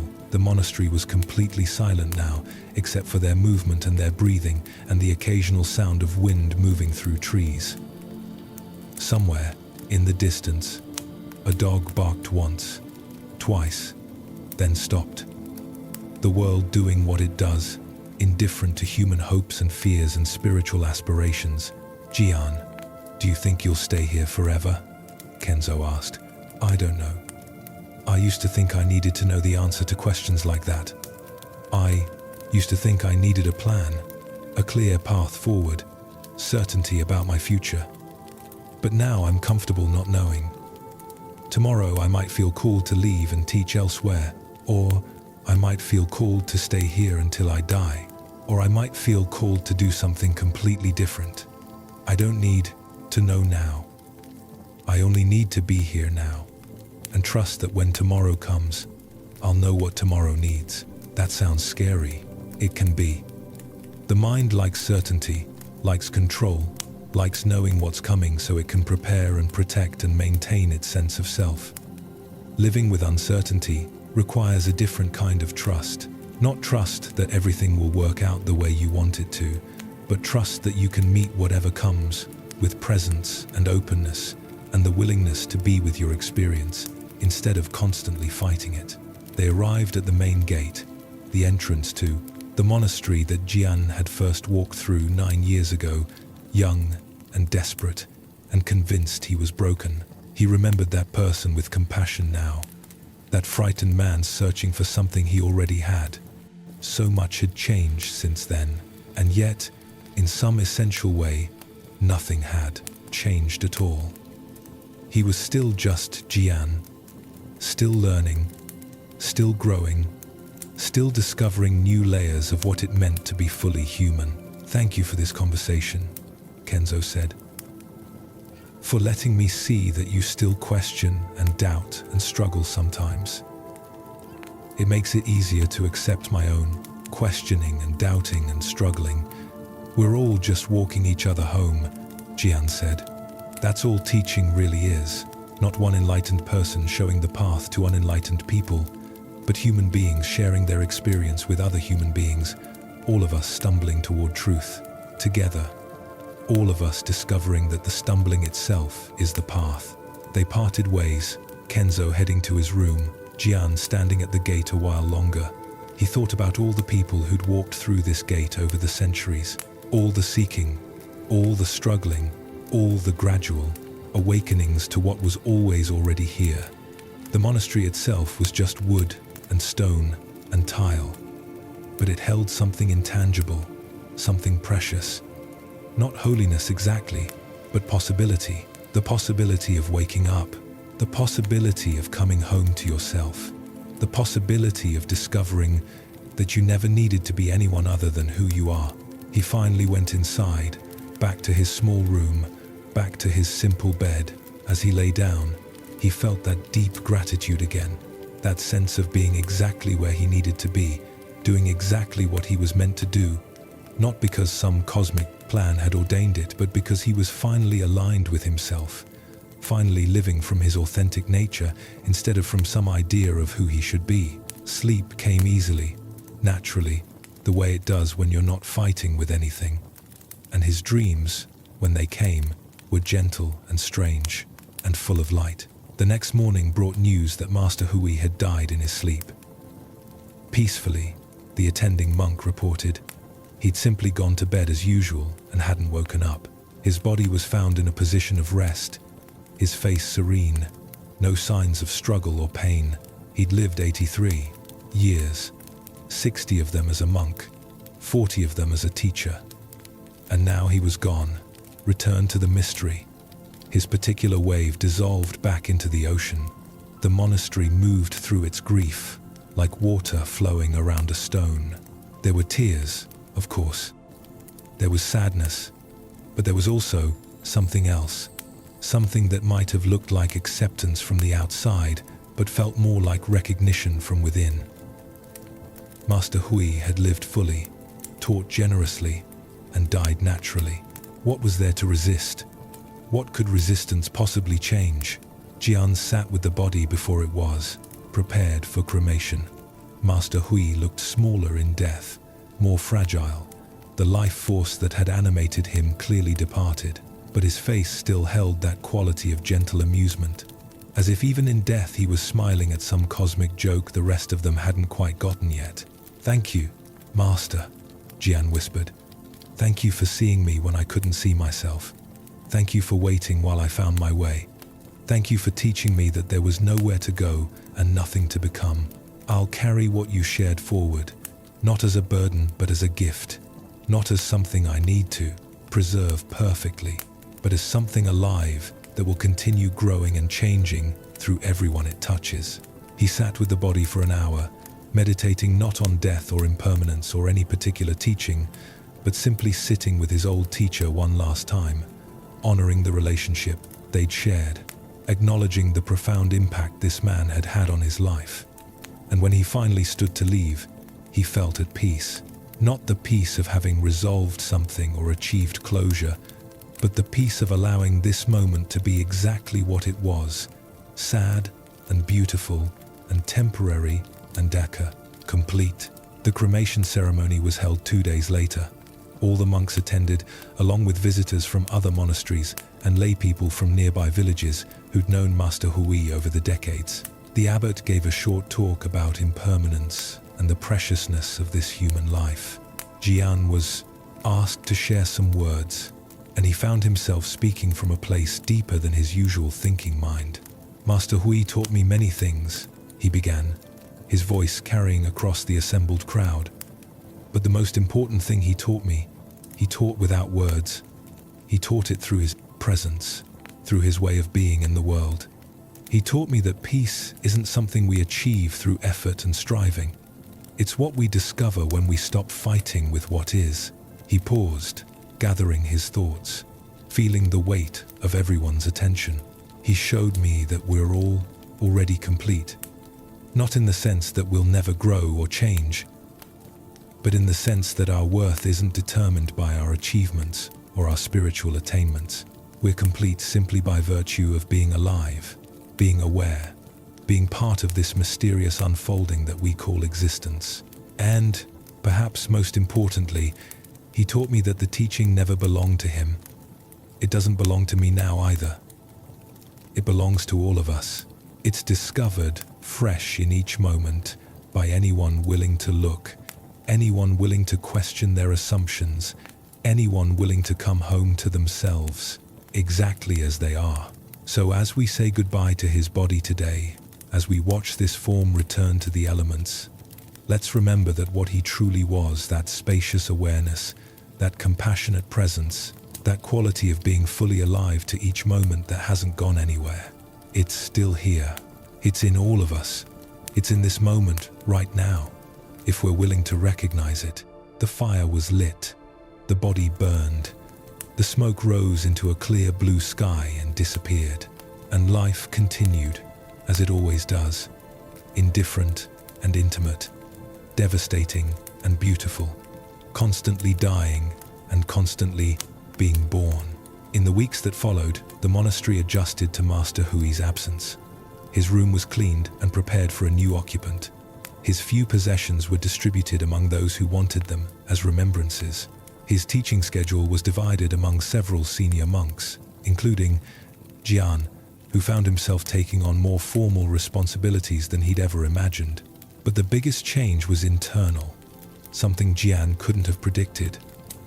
With Master Hui gone, he felt a new kind of freedom. Not freedom from anything the old teacher had never constrained him, but freedom to fully inhabit his own teaching style, his own way of pointing at truth, his own authentic expression of the Dharma. He was no longer the student who might someday become like his teacher. He was simply himself, offering what he had to offer, trusting that it was enough. One afternoon, he was asked to give a formal talk in the main hall. This was different from his usual one-on-one conversations with struggling monks. This was addressing the entire community, offering teachings that might help guide their practice. He'd given talks before, but this was the first since Master Hui's death, and he felt the significance of stepping more fully into this role. He stood at the front of the hall, looking out at the assembled monks, seeing faces he'd known for years and newer faces still finding their way. He saw Taro, sitting with better posture than he'd had a year ago, looking more settled in himself. He saw Kenzo, no longer quite so young, no longer quite so desperate. He saw Chen, the gardener who taught him through example before he was ready to learn through words. He saw all of them, these fellow travelers, these companions on the pathless path. I want to talk today about something that might sound strange coming from a Buddhist monk, he began. I want to talk about giving up on enlightenment. A ripple of surprise moved through the audience. This wasn't the usual Dharma talk opening. For years, I was obsessed with becoming enlightened.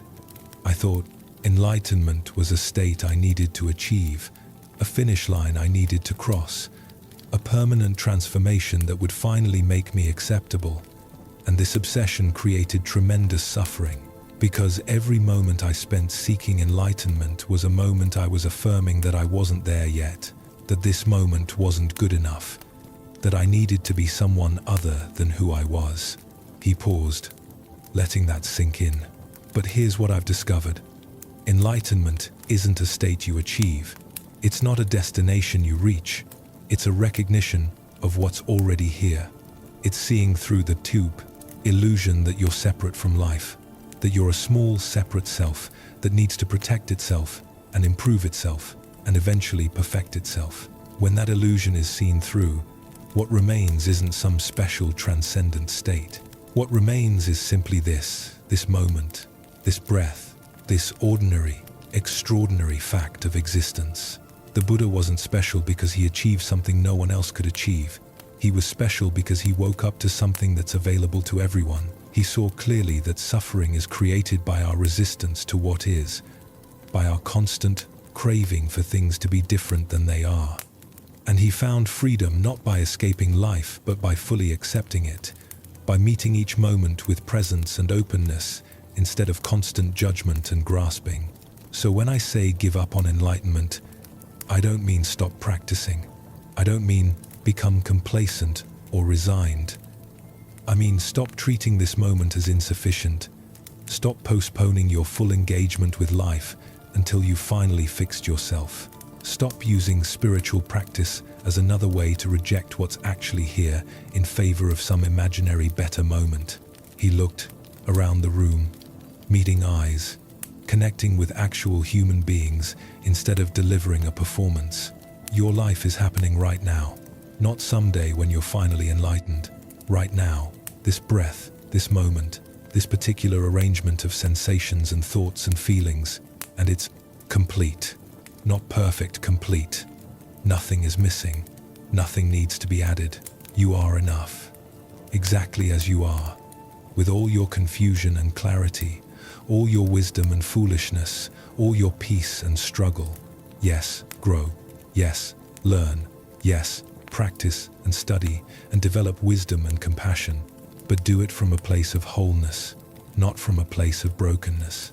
Do it because you're celebrating what you already are, not because you're trying to fix what you think is wrong with you. He sat down, signaling the end of the formal talk, and invited questions. Hands went up immediately. A young monk named Kenji spoke first. But if we're already enlightened, already complete, why practice at all? Why not just do whatever we want? Jian smiled. That's the question everyone asks, and it's based on a misunderstanding. Being complete doesn't mean being perfect. You're complete in the sense that your worth doesn't depend on your achievements, but you're still a human being with conditioning, with habits, with patterns that cause suffering for yourself and others. Practice helps you see those patterns clearly and relate to them wisely. It helps you live more aligned with your deepest values. It helps you cause less harm and create more benefit. But it's not about becoming someone else. It's about becoming more fully yourself. Another hand went up. An older monk named Shen asked, how do we know if we're really accepting what is versus just being passive and avoiding necessary change? Good question. True acceptance is active, not passive. When you accept what is, you're not saying, "I like this," or "I want this to continue." You're saying, "This is what's actually happening right now." From that clear seeing, appropriate action arises naturally. But when you're resisting what is, when you're fighting with reality, you're too busy arguing with the situation to respond to it skillfully. Acceptance creates the space for wise action. The questions continued for another hour, some about meditation technique, some about handling difficult emotions, some about the nature of enlightenment and awakening. Jian answered each one as honestly as he could, often admitting when he didn't know, frequently turning questions back to the questioners to help them find their own answers. When the session finally ended, monks dispersed slowly, some gathering in small groups to continue discussions, others heading to their work assignments or personal practice. Jian sat alone for a few minutes, feeling into how it had gone, noticing the usual post-teaching mix of satisfaction and doubt. Had he said the right things? Had he helped anyone? Had he represented the Dharma accurately? Then he smiled at himself, recognizing the pattern.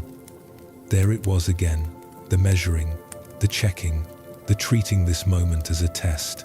He let it be, didn't fight it, just noticed it with gentle amusement and came back to the simple fact of sitting in this hall, breathing this breath, being exactly where he was. Over the following months, Jian settled more deeply into his teaching role. He developed a reputation for being direct but kind, for cutting through spiritual pretense without being harsh, for making the Dharma accessible without dumbing it down. Students came to him with all varieties of struggles, and he met each one with the same basic approach. Listen deeply. Reflect back what you hear. Point toward acceptance. Trust the person to find their own way. One student who came to him regularly was a woman named Yuki, who'd recently joined the monastery after a devastating loss. Her husband and young daughter had died in an accident, and she'd come to the monastery not seeking enlightenment, but seeking a way to survive the unbearable grief that threatened to swallow her whole. She was different from most students Jian worked with because she wasn't asking philosophical questions or seeking spiritual attainment. She was simply trying to breathe through pain that felt like it might kill her. Their first conversation was in the garden, both of them pulling weeds in companionable silence until Yuki finally spoke. "Everyone keeps telling me it gets better with time," she said, her voice flat. "They say the pain will fade, that I'll heal, that eventually I'll be able to remember them without it destroying me. But I don't want it to get better. If the pain fades, it means they're fading, and they're all I have left." Jian pulled a weed, shook the dirt from its roots, set it aside. "I can't imagine what you're going through," he said quietly. "I won't pretend to understand that depth of loss. Then why am I here talking to you? What could you possibly offer me? Maybe nothing. Maybe just someone willing to sit with you in it instead of trying to fix it or make it better or rush you through it to the other side." Yuki looked at him sharply, searching his face for platitudes or false comfort. Finding none, something in her softened slightly. "Everyone else wants me to be okay," she said. "They're uncomfortable with my grief. They want me to process it and move on and return to being the person I was before. But I can't be that person. That person doesn't exist anymore. She died with them. So who are you now? I don't know. Someone broken, someone barely holding on, someone who doesn't see the point of anything anymore. Can you be that person? Can you let yourself be broken right now without needing to fix it immediately?" She was quiet for a long time, her hands still in the dirt, tears falling silently onto the soil. "I don't know how to do that. I don't know how to live with this much pain." "You don't have to know how to live with it. You just have to live with it. Right now, this moment, this breath. Not forever, not even tomorrow, just now." They worked together in silence after that. Sometimes Yuki cried, sometimes she was numb, sometimes she talked about her family, sharing memories that were both precious and excruciating. And Jian just listened, didn't try to teach or fix or make meaning out of senseless tragedy. He just offered his presence, his willingness to be with her suffering without trying to make it go away. Over weeks and then months, something began to shift in Yuki. Not healing. Exactly, the wound was too deep, too fresh for that word. But she began to find a way to carry it. She began to discover that she could feel the grief fully without being destroyed by it. She began to recognize moments when life was still beautiful, even though her heart was shattered. One day, sitting together on a bench overlooking the valley, she said, "I'm starting to understand something. The pain isn't going to go away. It's not supposed to. It's love with nowhere to go now that they're gone. And I don't want it to go away, because that would mean I stopped loving them." "Yes," Jian said simply, "but I'm also starting to see that I can hold both things at once. I can carry this grief and still notice when the sunset is beautiful. I can miss them desperately and still laugh at something funny. I can wish things were different and still accept that they're not. It doesn't have to be either suffering or peace.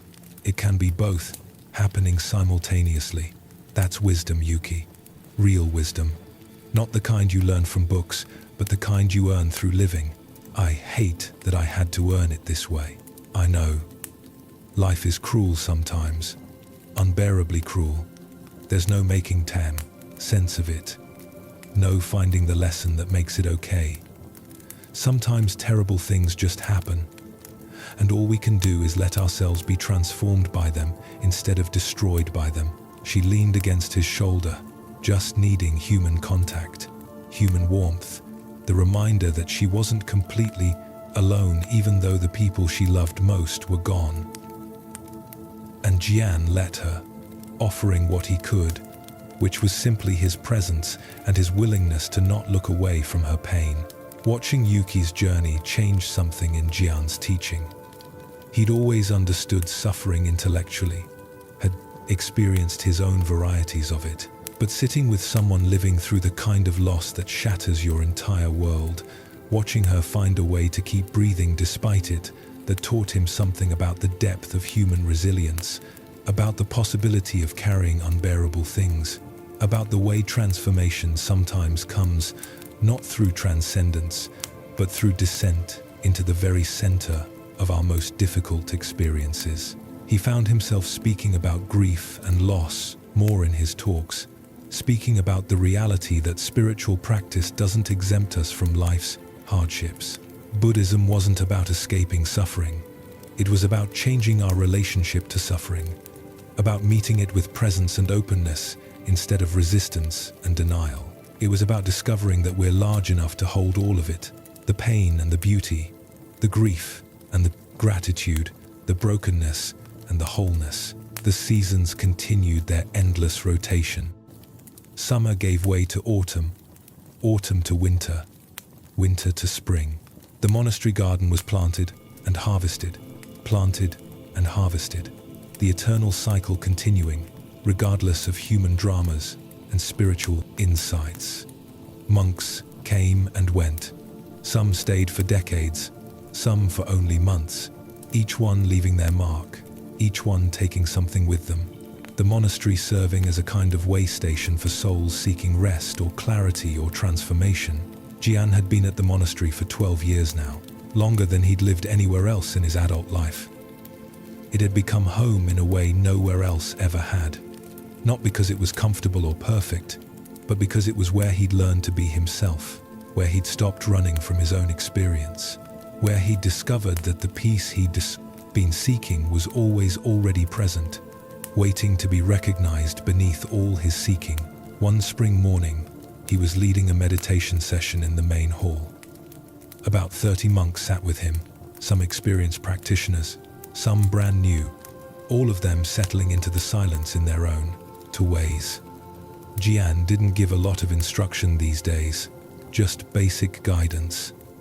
Sit comfortably, let your awareness rest in your body, notice when your mind wanders and gently come back. No striving, no achieving, no becoming, just being present with what is. As he sat there with his eyes closed, feeling the collective presence of everyone in the room, Hearing the small sounds of breathing and shifting and settling, he felt profoundly grateful. Not for anything in particular, just grateful in general. Grateful to be alive. Grateful to have found this path. Grateful for all the teachers who'd pointed the way. Grateful for all the students who kept teaching him through their questions and struggles. Grateful for the simple fact that consciousness had organized itself into these human forms capable of recognizing their own nature. After the session ended, a young monk approached him, hesitantly. She was new, had only been at the monastery for a few weeks. Her name was Akiko, and she had the same hungry, seeking quality Jian recognized from his own early days. "Can I ask you something?" she said. "Of course. During the meditation, I kept falling asleep, and then I'd jolt awake and feel like I was failing. How do I stay awake? How do I do it right?" Jian smiled gently. "Were you tired?" "Yes, but then maybe your body needed rest more than it needed meditation. Maybe the most compassionate thing you could have done was let yourself sleep. But isn't that giving up? That being weak? Is it weak to eat when you're hungry, to drink when you're thirsty? Your body has wisdom. Sometimes, the most spiritual thing we can do is listen to it instead of overriding it with our ideas about what we should be doing. But I want to make progress. I want to understand. I know." Jian interrupted gently. "I know that hunger. I had it too. It nearly destroyed me. So let me tell you something I wish someone had told me when I first arrived. You're already okay. You don't need to earn the right to be at peace. You don't need to achieve some special state before you're allowed to accept yourself. You're complete right now, exactly as you are, sleepy and confused and full of wanting." Akiko's eyes filled with tears. "But I feel so lost, so broken." "Then be lost. Be broken. Let yourself feel exactly what you're feeling without adding the layer of judgment that says you shouldn't feel it. That's where practice actually begins, not in achieving some ideal state, but in being fully present with your actual experience, whatever it is." She nodded, not fully understanding yet, but sensing something important in his words. She would struggle for months or years, just as everyone did. She would try too hard and feel like she was failing, and gradually learn to soften her approach. And maybe, eventually, she would discover what Jian had discovered.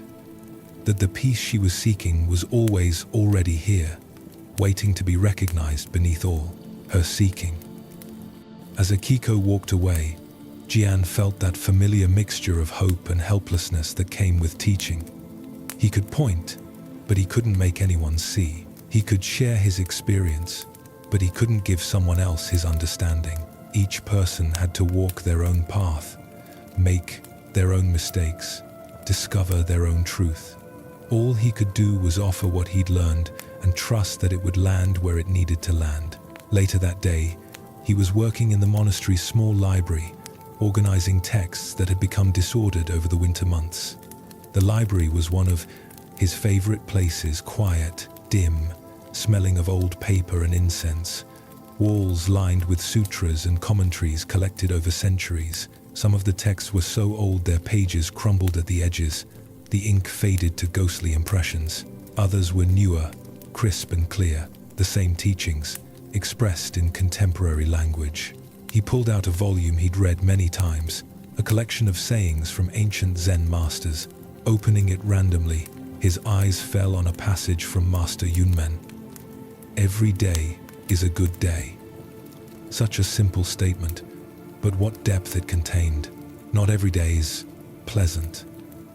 Not every day is easy, but every day is good, because every day is life, consciousness, existence, the miracle of awareness recognizing itself. When he'd first read that passage years ago, he'd thought it was naive, overly optimistic, the kind of platitude that ignored real suffering.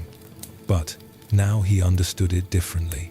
Every day was good, not because everything that happened was good, but because each day offered an opportunity to be present, to be awake, to meet life directly instead of through the filter of our preferences and aversions. Even difficult days, even painful days, even days when everything seemed to fall apart. They were all good days if you could meet them with openness instead of resistance. He shelved the book and continued his organizing, finding a rhythm in the simple work. Pull a book, check its condition, place it in the proper section. Pull, check, place. Pull, check, place. The monastery was full of tasks like this, repetitive maintenance that kept the place functioning. Someone had to sweep the floors every day. Someone had to prepare meals. Someone had to mend robes and repair buildings and tend the garden. The spiritual life wasn't separate from these mundane activities. It was these activities, done with full presence, done with care, done without the constant mental commentary about whether they were important enough, or meaningful enough, or spiritual enough. As evening approached, Jian made his way to the meditation hall for evening chanting. This was his favorite time of day at the monastery. The softening light, the day winding down, the community gathering together to mark the transition from activity to rest. The chanting itself was ancient, syllables that had been repeated for over 1,000 years, passed down through countless generations of practitioners. Sometimes Jian wondered about all the people who chanted these same words, all the voices that had blended together across centuries, all the hearts that had opened to the same teachings. The hall filled slowly. Monks took their places on, cushions arranged in rows. The head chant leader lit candles at the altar. Someone rang the small bell to signal the beginning, and then the chanting began, voices blending into a single sound that was both human and somehow beyond human, both personal and impersonal, both ancient and eternally new. Jian added his voice, not trying to sound beautiful or spiritual, just making sound, participating in this collective practice. His mind wandered sometimes during chanting, thinking about tomorrow's schedule, remembering conversations from earlier, planning what he wanted to say in his next talk. But he didn't fight with the wandering anymore. He just noticed it, smiled at it, and came back to the chanting. Over and over, the same pattern, wandering and returning, wandering and returning. That was the practice, not achieving perfect focus, but recognizing when you'd wandered and gently coming back. That was the whole path in miniature. After chanting, there was a period of silent meditation. 30 minutes of sitting with nothing to do, nowhere to go, nothing to achieve, just sitting, just breathing, just being present with whatever arose, comfort or discomfort, clarity or confusion, peace or restlessness. All of it welcome, all of it part of the experience, all of it teaching something if you were willing to learn. When the bell rang, signaling the end of meditation, Jian stood slowly, his knees creaking slightly. He was 41 now, not old, but not young either. His body was starting to show signs of age, little aches and stiffnesses that hadn't been there a decade ago. He noticed them without alarm, without trying to fix them or worry about them, just the body doing what bodies do, aging according to its nature, part of the endless cycle of birth and growth and decay and death that everything participates in. He walked back to his room through dimly lit corridors. Other monks were heading to their rooms too, the monastery settling into its nighttime rhythm. Someone was making tea in the common kitchen. Someone else was reading by candlelight in an alcove. Life continuing in its quiet way, each person engaged with their own experience, each person walking their own path, all of them held by the container of this ancient practice. In his room, Jian lit a single candle and sat by the window. The mountains were barely visible. In the darkness, massive presences felt more than seen. Stars were beginning to emerge, countless points of light scattered across impossible distances. He thought about how small he was in the context of all this vastness, how brief his life was in the context of cosmic time, and yet his experience, his consciousness, this particular arrangement of awareness, looking out at the universe, it was also miraculous, precious, utterly unique.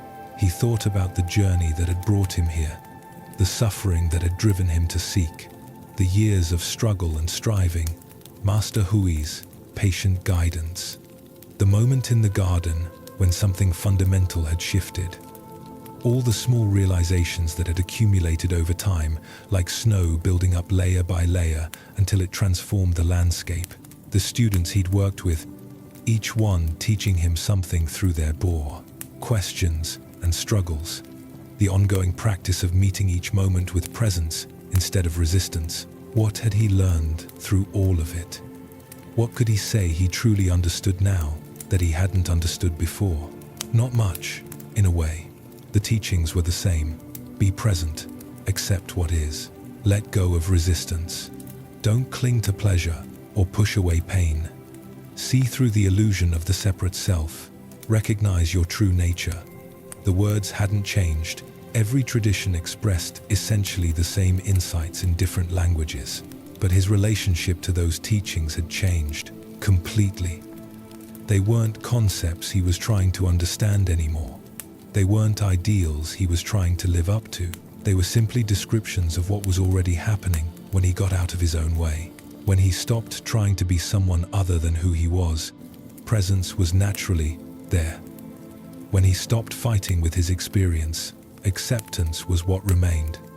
When he stopped clinging and pushing, peace revealed itself. So maybe what he'd learned was how to get out of his own way, how to recognize when he was creating unnecessary suffering through his resistance and judgment and constant measuring, how to come back to the simplicity of just being here, just breathing, just allowing life to be what it was without demanding that it conform to his preferences. And that was enough. That was everything, really. Because from that place of simple presence, everything else flowed naturally. Compassion arose without effort because when you weren't locked in your own defensive story, you could actually feel other people's pain. Wisdom emerged without forcing, because when your perception wasn't clouded by preferences and aversions, you could see situations more clearly. Joy bubbled up spontaneously, because when you weren't constantly comparing this moment to some imaginary better moment, you could appreciate the miracle of what was actually here. A knock at his door interrupted his reverie. He called for the person to enter, and Yuki stepped in, holding a small wooden box. "I'm sorry to disturb you so late," she said. "You're never a disturbance. Come in, sit." She settled onto the floor across from him, setting the box between them. "I wanted to give you something. I thank you for all the hours you've spent with me, listening to my grief, helping to me find a way to carry it. You don't need to thank me, I know, but I want to." She opened the box, revealing a small carved figure, a monk sitting in meditation, his face serene, his posture relaxed. "I made this. Wood carving was something I used to do before everything happened. I hadn't touched it in over a year. But last week, I felt the impulse to try again. And this is what came out." Jian picked up the figure carefully, turning it in his hands. The craftsmanship was exquisite, every detail rendered with care and skill. But more than that, it had a quality of presence, of peace, of someone who'd found their way home to themselves. "It's beautiful, Yuki. Thank you. I wanted to capture what you've shown me, not through your words, but through your being. The way you sit with people without trying to fix them. The way you accept what is without pretending it's okay when it's not. The way you've taught me that I can hold my grief and still be whole. You taught yourself that. I just sat with you while you learned it. Maybe. But you showed me it was possible. Before I came here, I thought I had to choose between honoring my loss and continuing to live. You helped me see that I could do both. That grief doesn't have to be overcome or transcended. It can just be carried, integrated, allowed to transform me instead of destroy me." They sat together in comfortable silence, the candle flickering between them, casting dancing shadows on the walls. Outside, a night bird called, its voice clear and lonely and somehow comforting. Jian placed the carved figure on the small shelf beside his bed. where he would see it every morning and evening. A reminder not of his own accomplishment, but of the human capacity for resilience, for finding beauty, even in the midst of devastating loss. "Can I tell you something?" Yuki said after a while. "Something I've been realizing? Of course, I used to think that if I could just understand why it happened, if I could find some meaning or purpose in their deaths, then I could accept it. I spent months trying to make sense of it, trying to find the lesson, trying to believe that everything happens for a reason. But I couldn't. There is no reason. It was just a terrible accident, random and senseless and cruel." She paused, her hands folded in her lap, her face calm despite the weight of what she was saying, and somehow accepting that there is no reason has been more freeing than finding a reason ever could have been, because I don't have to pretend it was okay. I don't have to convince myself that some greater good came from it. I can just acknowledge the truth. I lost the people I loved, most in a random tragedy, and it's terrible, and there's no making it not terrible. And from that honest place, I can actually begin to live again, not because I've healed or moved on, but because I've stopped fighting with reality. Jian felt tears gathering in his eyes. That's profound wisdom, Yuki. Many people spend their whole lives trying to make sense of senselessness, trying to find meaning in randomness, trying to convince themselves that everything happens for a reason because that feels safer than accepting that sometimes terrible things just happen. "It doesn't feel safe," she said. "It feels terrifying. If terrible things can happen randomly, then anything could happen at any time. There's no protection, no guarantee, no way to ensure safety through good behavior or spiritual practice or anything else." Yes, that's the truth that most people spend their lives avoiding. The fundamental groundlessness of existence. The fact that nothing is permanent, nothing is certain, nothing is ultimately controllable. But you know what's strange? Once I stopped trying to find solid ground, once I accepted that everything is constantly changing and nothing is secure, I started to feel more peaceful. Not safe exactly, but peaceful.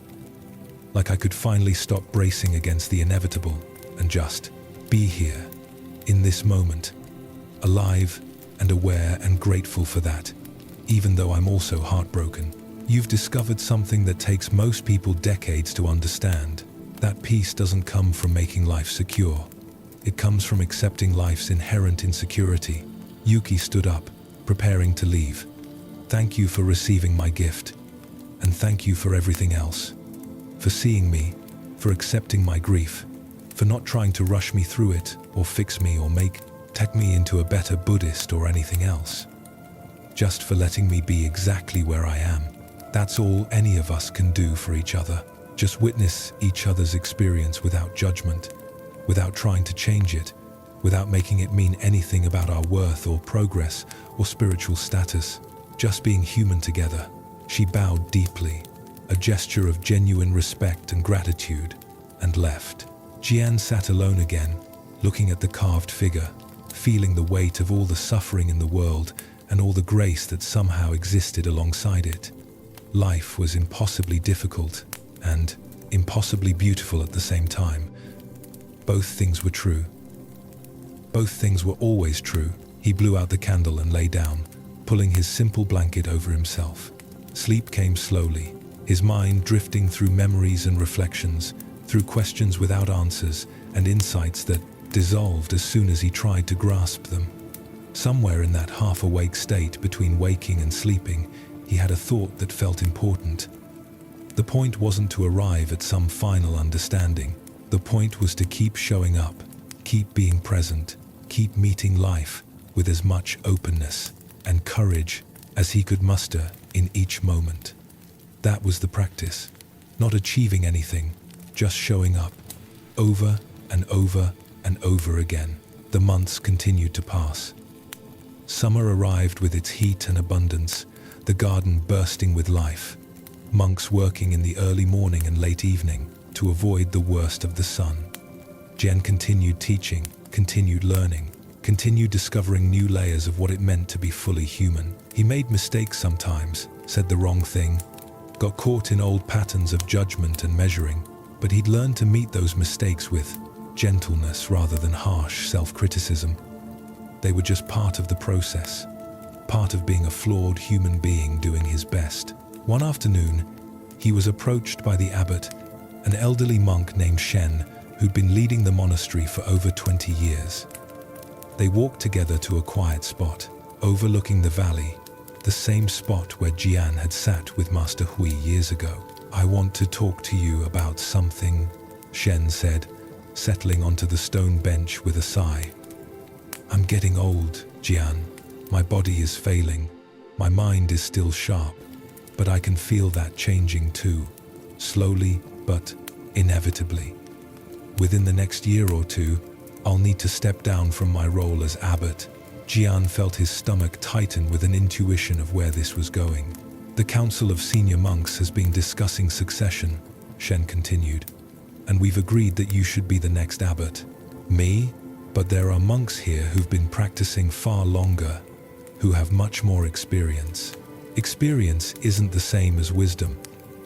And wisdom isn't the same as the ability to hold space for a community of diverse practitioners, each on their own journey. You have something rare, Jian. You remember what it's like to struggle. You haven't forgotten your own confusion and doubt and desperate seeking. That makes you able to meet people where they are instead of where you think they should be." "I don't feel qualified." "Good. That's the first qualification.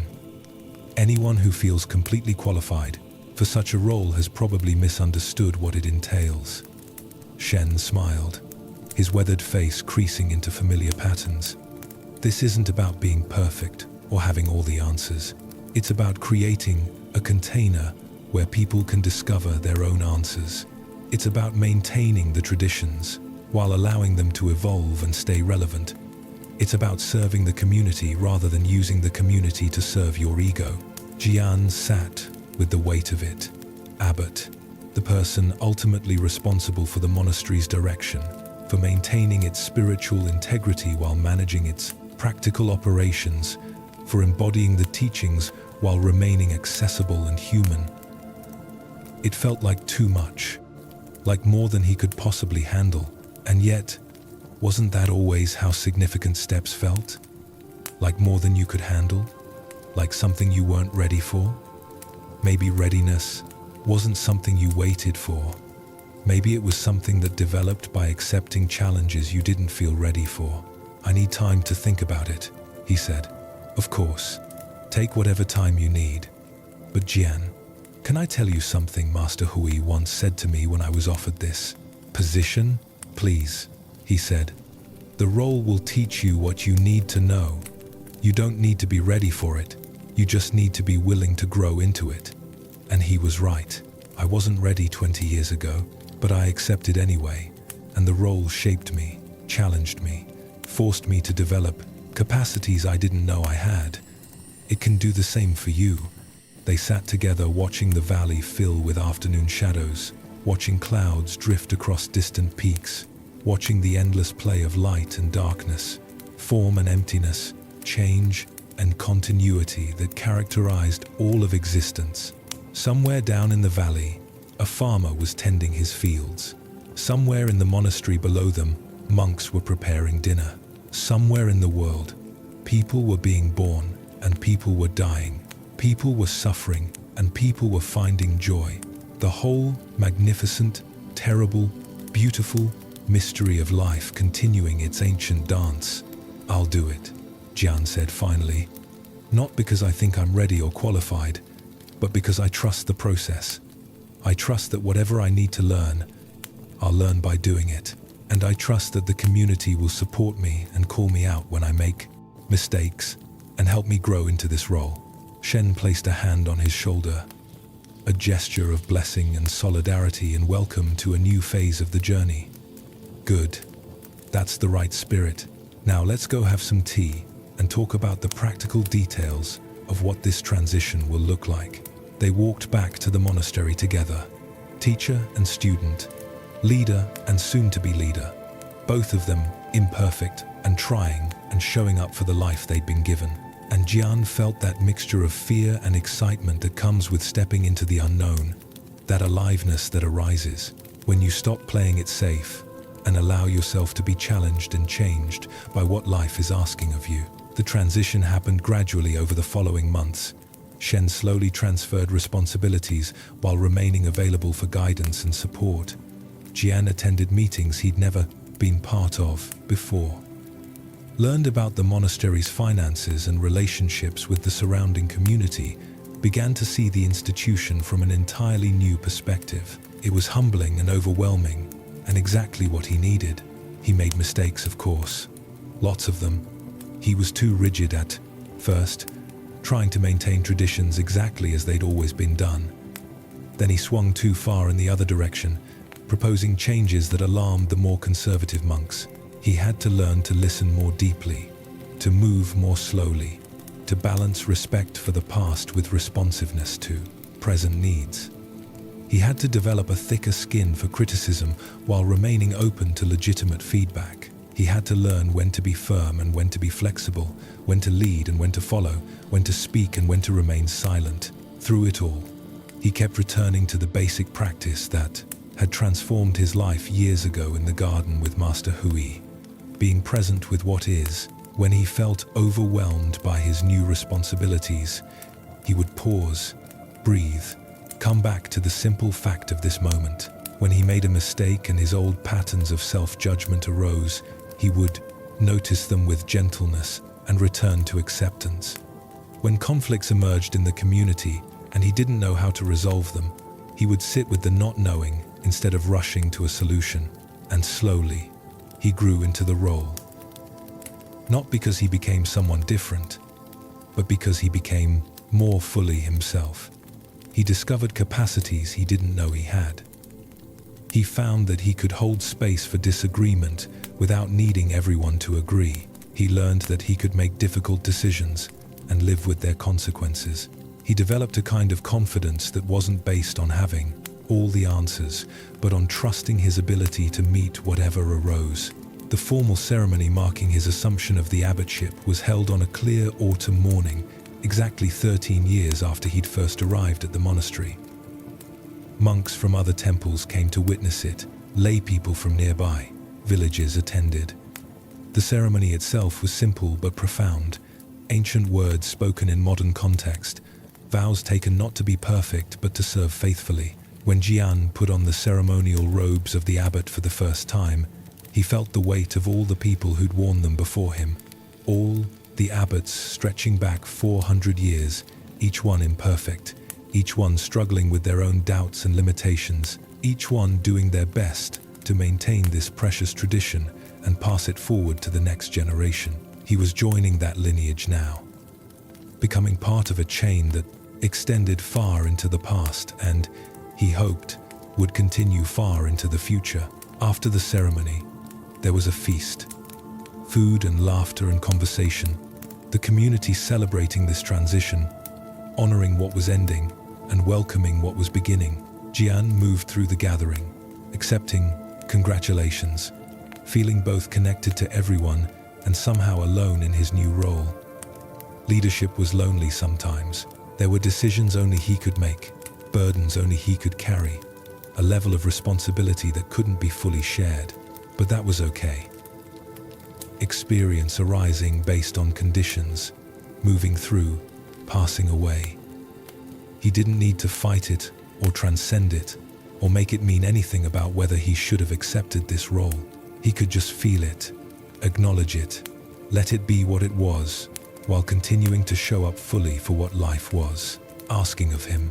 As the celebration wound down and people began to depart, Jian found himself alone in the main hall. The candles were still burning, their light flickering across the altar, across the carved Buddha sitting in serene meditation, across the wooden walls that had witnessed so many ceremonies, so many transitions, so many human beings seeking truth.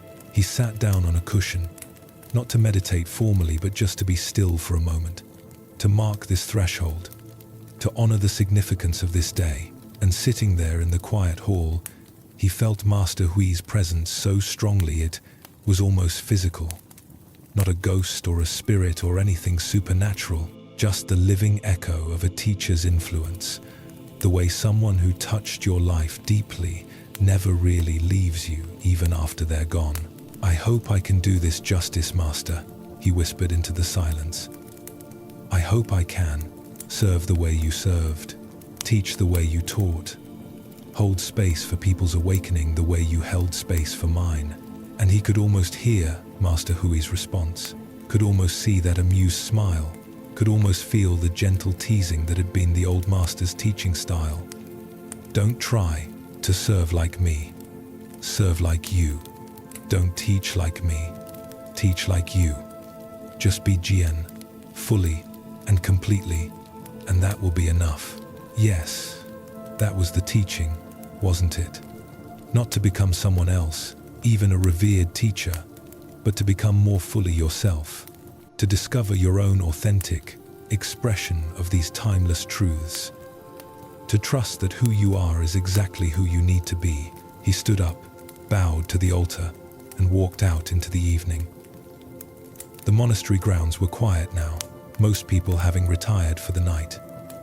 The moon was rising over the eastern mountains, casting silver light across everything, and Jian felt a deep peace settle over him. Not the peace of having arrived somewhere, but the peace of being willing to keep walking, keep growing, keep meeting whatever came with presence and courage and an open heart. The years that followed brought all the challenges and joys that come with leadership. There were financial crises that required difficult decisions. There were conflicts between monks that needed mediation. There were students who thrived, and students who struggled, and students who eventually left. Each one teaching him something about the diversity of human paths. There were also beautiful moments. Watching someone have a breakthrough after years of practice, witnessing the community come together to support a member going through difficulty, sitting in the garden on spring mornings, seeing new growth emerge from what had seemed dead just weeks before, receiving visitors from around the world, all of them drawn to this ancient tradition, all of them seeking something they couldn't quite name but recognized when they found it. Jian's teaching continued to evolve and deepen. He developed a reputation for being both challenging and compassionate, for cutting through spiritual bypassing while never shaming people for being human. His talks drew larger audiences, and he was invited to teach at other centers, but he never forgot where he'd come from, never lost touch with the struggling seeker he'd been, never let success turn into spiritual pride. One of his core teachings became what he called the practice of returning. Not trying to stay present all the time, which was impossible, but noticing when you'd left and gently coming back, noticing when you were lost in thought and returning to sensation, noticing when you were judging yourself and returning to acceptance, noticing when you were resisting what is and returning to allowing. The path wasn't a straight line towards some goal. It was this constant returning, this endless coming home to the present moment, over and over and over again. Every moment is a chance to begin again, he would tell students. You don't need to be perfect. You don't need to maintain some ideal state. You just need to notice when you've wandered and come back. That's the whole practice, and it never ends. Even after decades of practice, wander. But the wandering becomes less compelling, and the returning becomes more natural. And gradually you spend more time here than lost in thoughts about here. Yuki remained at the monastery, gradually transitioning from grieving widow to dedicated practitioner, to eventually taking on teaching responsibilities of her own. Her journey from devastating loss to renewed engagement with life became a teaching story Jian shared often, always with her permission, always honoring the real pain she'd endured. Yuki shows us something essential, he would say. She shows us that transformation doesn't mean transcending our humanity. It means embracing it more fully. She didn't overcome her grief. She learned to carry it with grace. She didn't move beyond her loss. She integrated it into who she became. And that's what real practice looks like, not escaping the difficult parts of being human, but meeting them with presence and finding a way to keep your heart open even when it's breaking. Taro also stayed, finding his way through years of struggle to a kind of natural ease with practice. He became the head gardener, following in Chen's footsteps after the older monk finally retired.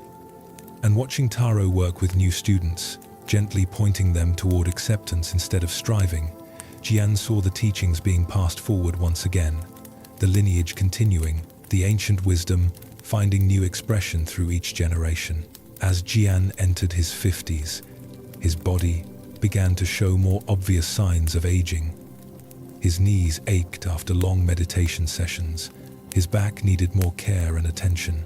His hair had gone completely grey, but he found that aging had its own wisdom to teach, its own way of pointing toward impermanence and letting go.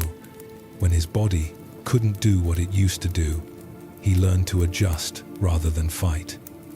When pain arose, he practiced meeting it with curiosity rather than resistance. When he saw his face in the mirror and noticed how it had changed, he smiled at the inevitable passage of time. Getting old is a profound teaching, he told students one day.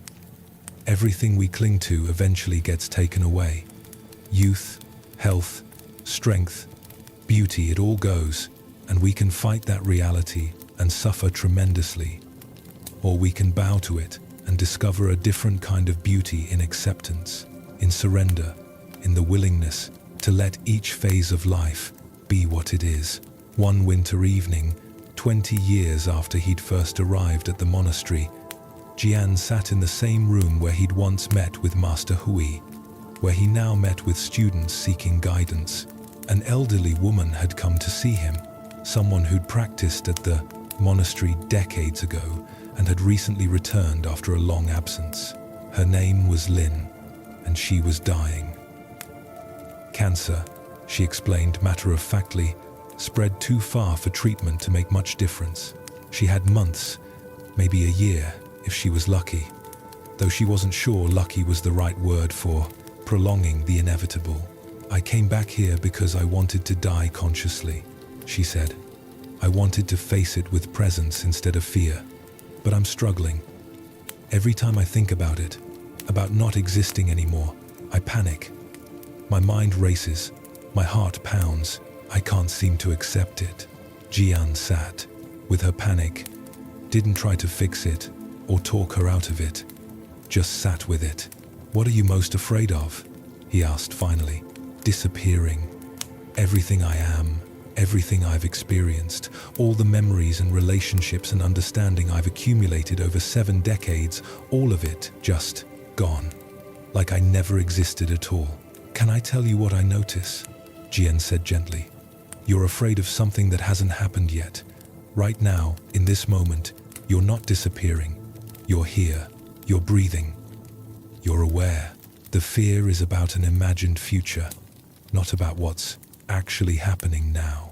But it's going to happen. Death is real, not imaginary. Yes, death is real. But can you die in this moment? Can you disappear right now? Lin paused, considering. No, I suppose not. I can only die when the moment of death actually arrives. Exactly. And when that moment arrives, you'll meet it. You'll be present for it, or you won't. But either way, it will be what it is. But right now, you're creating suffering by living in that imaginary future moment instead of being here, where you actually are, still alive, still conscious, still able to experience this conversation, this breath, this moment of existence. So I should just ignore the fact that I'm dying? No. Acknowledge it, accept it, make whatever preparations you need to make, but don't abandon this moment to live in fear of a future moment. Don't miss the life you still have by constantly rehearsing the death that's coming. Lin was quiet, her hands folded in her lap, her face working through various emotions. Outside, snow was beginning to fall, soft flakes drifting past the window, each one unique and temporary and perfect. When my husband died 5 years ago, she said slowly, I remember thinking that grief was love with nowhere to go. The love didn't stop when he died. It just had no object anymore. And I'm realizing now that fear of death is the same thing. It's attachment to existence with nowhere to land. I'm so attached to being alive, to being Lin, to having this identity and these experiences, that the thought of it ending feels unbearable. And what if you relax that attachment? Not all at once, but gradually. What if each day, each moment, you practiced letting go a little more? Not letting go of life itself, but letting go of the desperate clinging to life. Meeting what's here with gratitude instead of grasping. Allowing yourself to be present without needing to make it permanent. That sounds terrifying. It is at first. The mind equates letting go with losing. But what we discover through practice is that letting go actually allows us to have our experience more fully. When we're not clinging, not trying to hold on, we can actually be here with what is. And paradoxically, that makes life richer, more vivid, more precious, precisely because we recognize its temporary nature. Lin stayed at the monastery for her remaining months. Jian met with her regularly, sometimes talking, sometimes just sitting in silence together. And he watched her undergo a remarkable transformation. Not into someone who wasn't afraid of dying. The fear came and went, especially in the middle of the night when the mind tends toward darkness, but into someone who could hold the fear without being consumed by it, who could acknowledge the reality of death while still engaging fully with the reality of life. She spent her final weeks in surprising ways, not meditating constantly or trying to achieve some final spiritual breakthrough, but doing simple things she loved.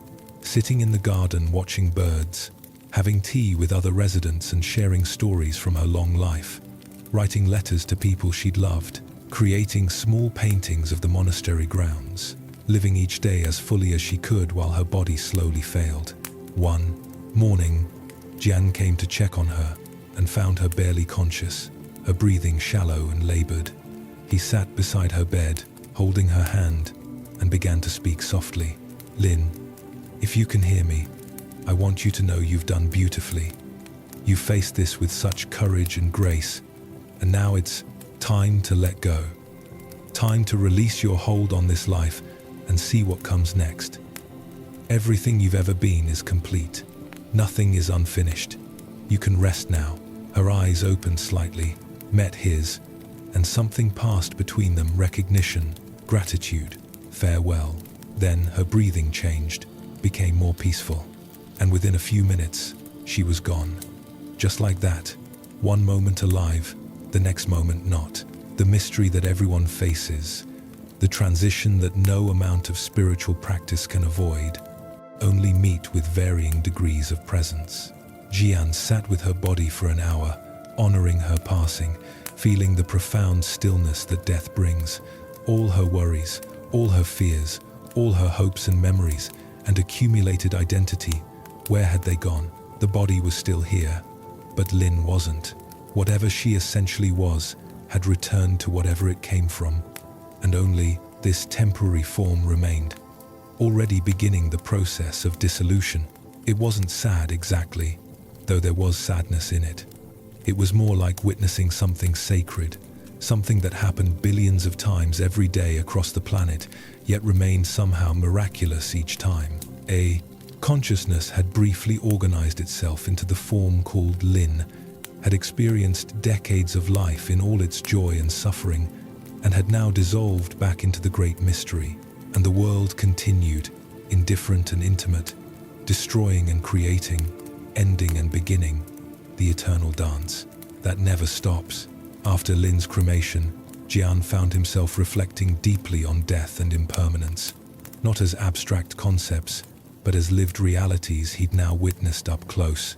He thought about all the people he'd known who died: Master Hui, various monks who'd passed over the years, his own parents whose deaths had occurred while he was at the monastery. Each one a reminder that this body, this identity, this particular expression of consciousness was temporary. Each one an invitation to live more fully now, to stop postponing engagement with life, to recognize the preciousness of each moment precisely because it wouldn't last. In his next teaching, he spoke about what he'd learned from accompanying Lynn through her final months. We spend so much energy trying to secure ourselves, trying to make life permanent, trying to hold on to what we love and push away what we fear. But impermanence is the nature of existence. Everything changes, everything ends. And when we fight that reality, we suffer. When we accept it, we discover a different kind of peace. Not the peace of having made everything secure, but the peace of being willing to surf the waves of change without needing to control them. Lynn taught me something profound in her dying. She showed me that we can face even our greatest fear with presence and courage. She showed me that letting go doesn't mean giving up, but rather releasing our desperate grip so we can actually experience what's here. She showed me that every moment is precious precisely because it's temporary, that the transience of life is what makes it beautiful rather than what makes it tragic. The teaching landed differently than his usual talks. People were quieter afterward, more reflective.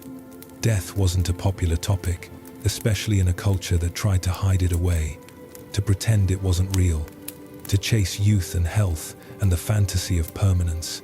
But it was the truth everyone needed to face eventually, and meeting it directly, with honesty and presence, could transform how you lived the life you still had. As Jian entered his 60s, he began to think about his own succession. Not because he was ready to step down, but because he'd learned from Master Hui that good leadership included preparing the next generation. He identified several monks who had the qualities needed to lead eventually and began mentoring them more intentionally, sharing not just teachings, but the practical wisdom that came from 2 decades of holding this role. One of them was Akiko, the young woman who'd fallen asleep during meditation her first week at the monastery. She'd stayed and grown into a mature practitioner, with her own unique style of teaching more playful than Jian, more willing to use humor and lightness, but no less committed to truth and authenticity. She reminded him of himself in some ways, especially in her willingness to be honest about her own struggles rather than presenting herself as someone who transcended all difficulty. "You've become a wonderful teacher," he told her one day, as they walked the monastery grounds together. "I learned from the best," she said, then laughed. "That sounded more reverent than I meant it. What I mean is, you taught me that teaching isn't about being perfect. It's about being real.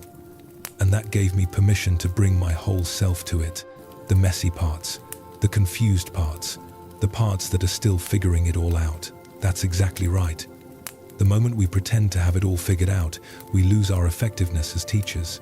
Because students can sense when someone's being authentic versus performing enlightenment, and the performance just makes them feel more inadequate, more convinced they're failing. But authenticity gives them permission to be human while they're waking up. They arrived at the cemetery where generations of monks rested. More markers had been added over the years. Jian had been there. Master Hui's was here now, simple and elegant, slowly being weathered by the elements like all the others. "Do you think about your own death?" Akiko asked. "More often as I get older, not morbidly, but just recognizing that it's coming, that this body won't last forever, that whatever I am will return to whatever I came from. And honestly, I find it strangely freeing. It makes everything feel more immediate, more precious, less worth postponing until I've finally become good enough to deserve it." "Are you afraid?" Jian considered that honestly. "Sometimes, when I imagine the actual moment, the body failing, consciousness dissolving, there's fear. The mind doesn't want to end. It's designed for survival, for continuity, for maintaining itself. So yes, there's fear, but there's also curiosity. What is it? What happens? Will there be a moment of recognition, of finally seeing clearly what this all was? Or will it just be lights out, consciousness ending like a candle being blown out? I don't know, but I'm curious to find out." That's a strange thing to be curious about. Maybe, but what else can we be except curious? We're going to find out eventually. Everyone does. And fighting with that reality dreading it, trying to avoid thinking about it. That just makes the time we have less enjoyable. Better to acknowledge it, accept it, let it inform how we live.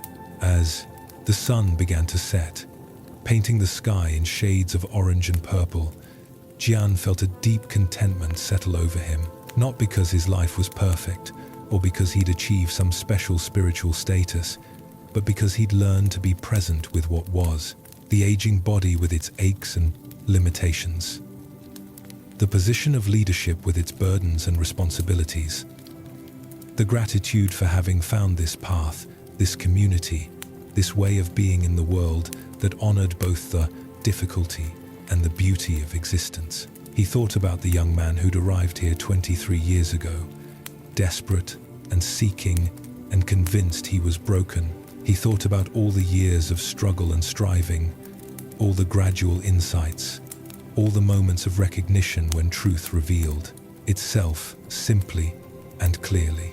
He thought about Master Hui's patient guidance, Chen's quiet example, all the students who'd taught him through their questions, all the life experiences that had shaped him into who he'd become, and he felt grateful, so deeply grateful, not because everything had worked out perfectly, but because he'd been willing to show up for it, all the pleasant and the unpleasant, the clarity and the confusion, the moments of profound peace and the moments of struggle. He'd been willing to be fully human, fully present, fully engaged with this mysterious gift of existence. And that willingness had transformed everything, not by making life perfect, but by making it real, by allowing him to actually be here instead of constantly somewhere else in thought. The bell rang, calling everyone to evening meditation. Jian and Akiko walked back together toward the main hall, where monks were already gathering, where candles were being lit, where another session of sitting was about to begin. The same practice repeated day after day, year after year, decade after decade, and yet never the same, because each moment was unique, each breath unrepeatable, each instant of awareness, a fresh opportunity to wake up to the miracle of being alive. Jian took his seat at the front of the hall, not as someone who'd arrived at some final destination, but as someone still walking the path, still learning, still growing, still discovering new depths to what it meant to be, fully present with life exactly as it was. And as the meditation began, as silence settled over the assembled practitioners, he felt himself dissolve into that silence, that spaciousness, that place beyond words where nothing needed to be explained or understood or achieved, where simply being was enough, where the search finally ended, not in finding something but in recognizing what had been here all along. And in that recognition, there was peace. Not the peace of having solved all problems or transcended all difficulties, but the peace of coming home to yourself, of accepting what is, of allowing this moment to be exactly what it is, without demanding that it be anything else. The peace that had always been available, waiting quietly beneath all the seeking, all the striving, all the desperate attempts to become someone worthy of peace. It was here. It had always been here. And it always would be. Available in each moment to anyone willing to stop long enough to notice, to soften enough to receive it, to be present enough to recognize it as their own true nature, their deepest home, their most fundamental reality. This was the teaching. This was the path. This was the destination that was never separate from the journey. Just this, just now, just being fully alive to whatever was actually here, and it was enough. It had always been enough. It would always be enough. May you rest deeply in this knowing. May these teachings guide you into the most peaceful sleep, into dreams that heal and restore. May you wake tomorrow feeling refreshed, renewed, ready to meet life with presence and grace. And may you remember, always, that you are already home, already complete, already exactly what you need to be. Rest now. Let go. Allow yourself to drift into deep, healing sleep, knowing that all is well, that you are held, that this moment is exactly as it should be. Good night.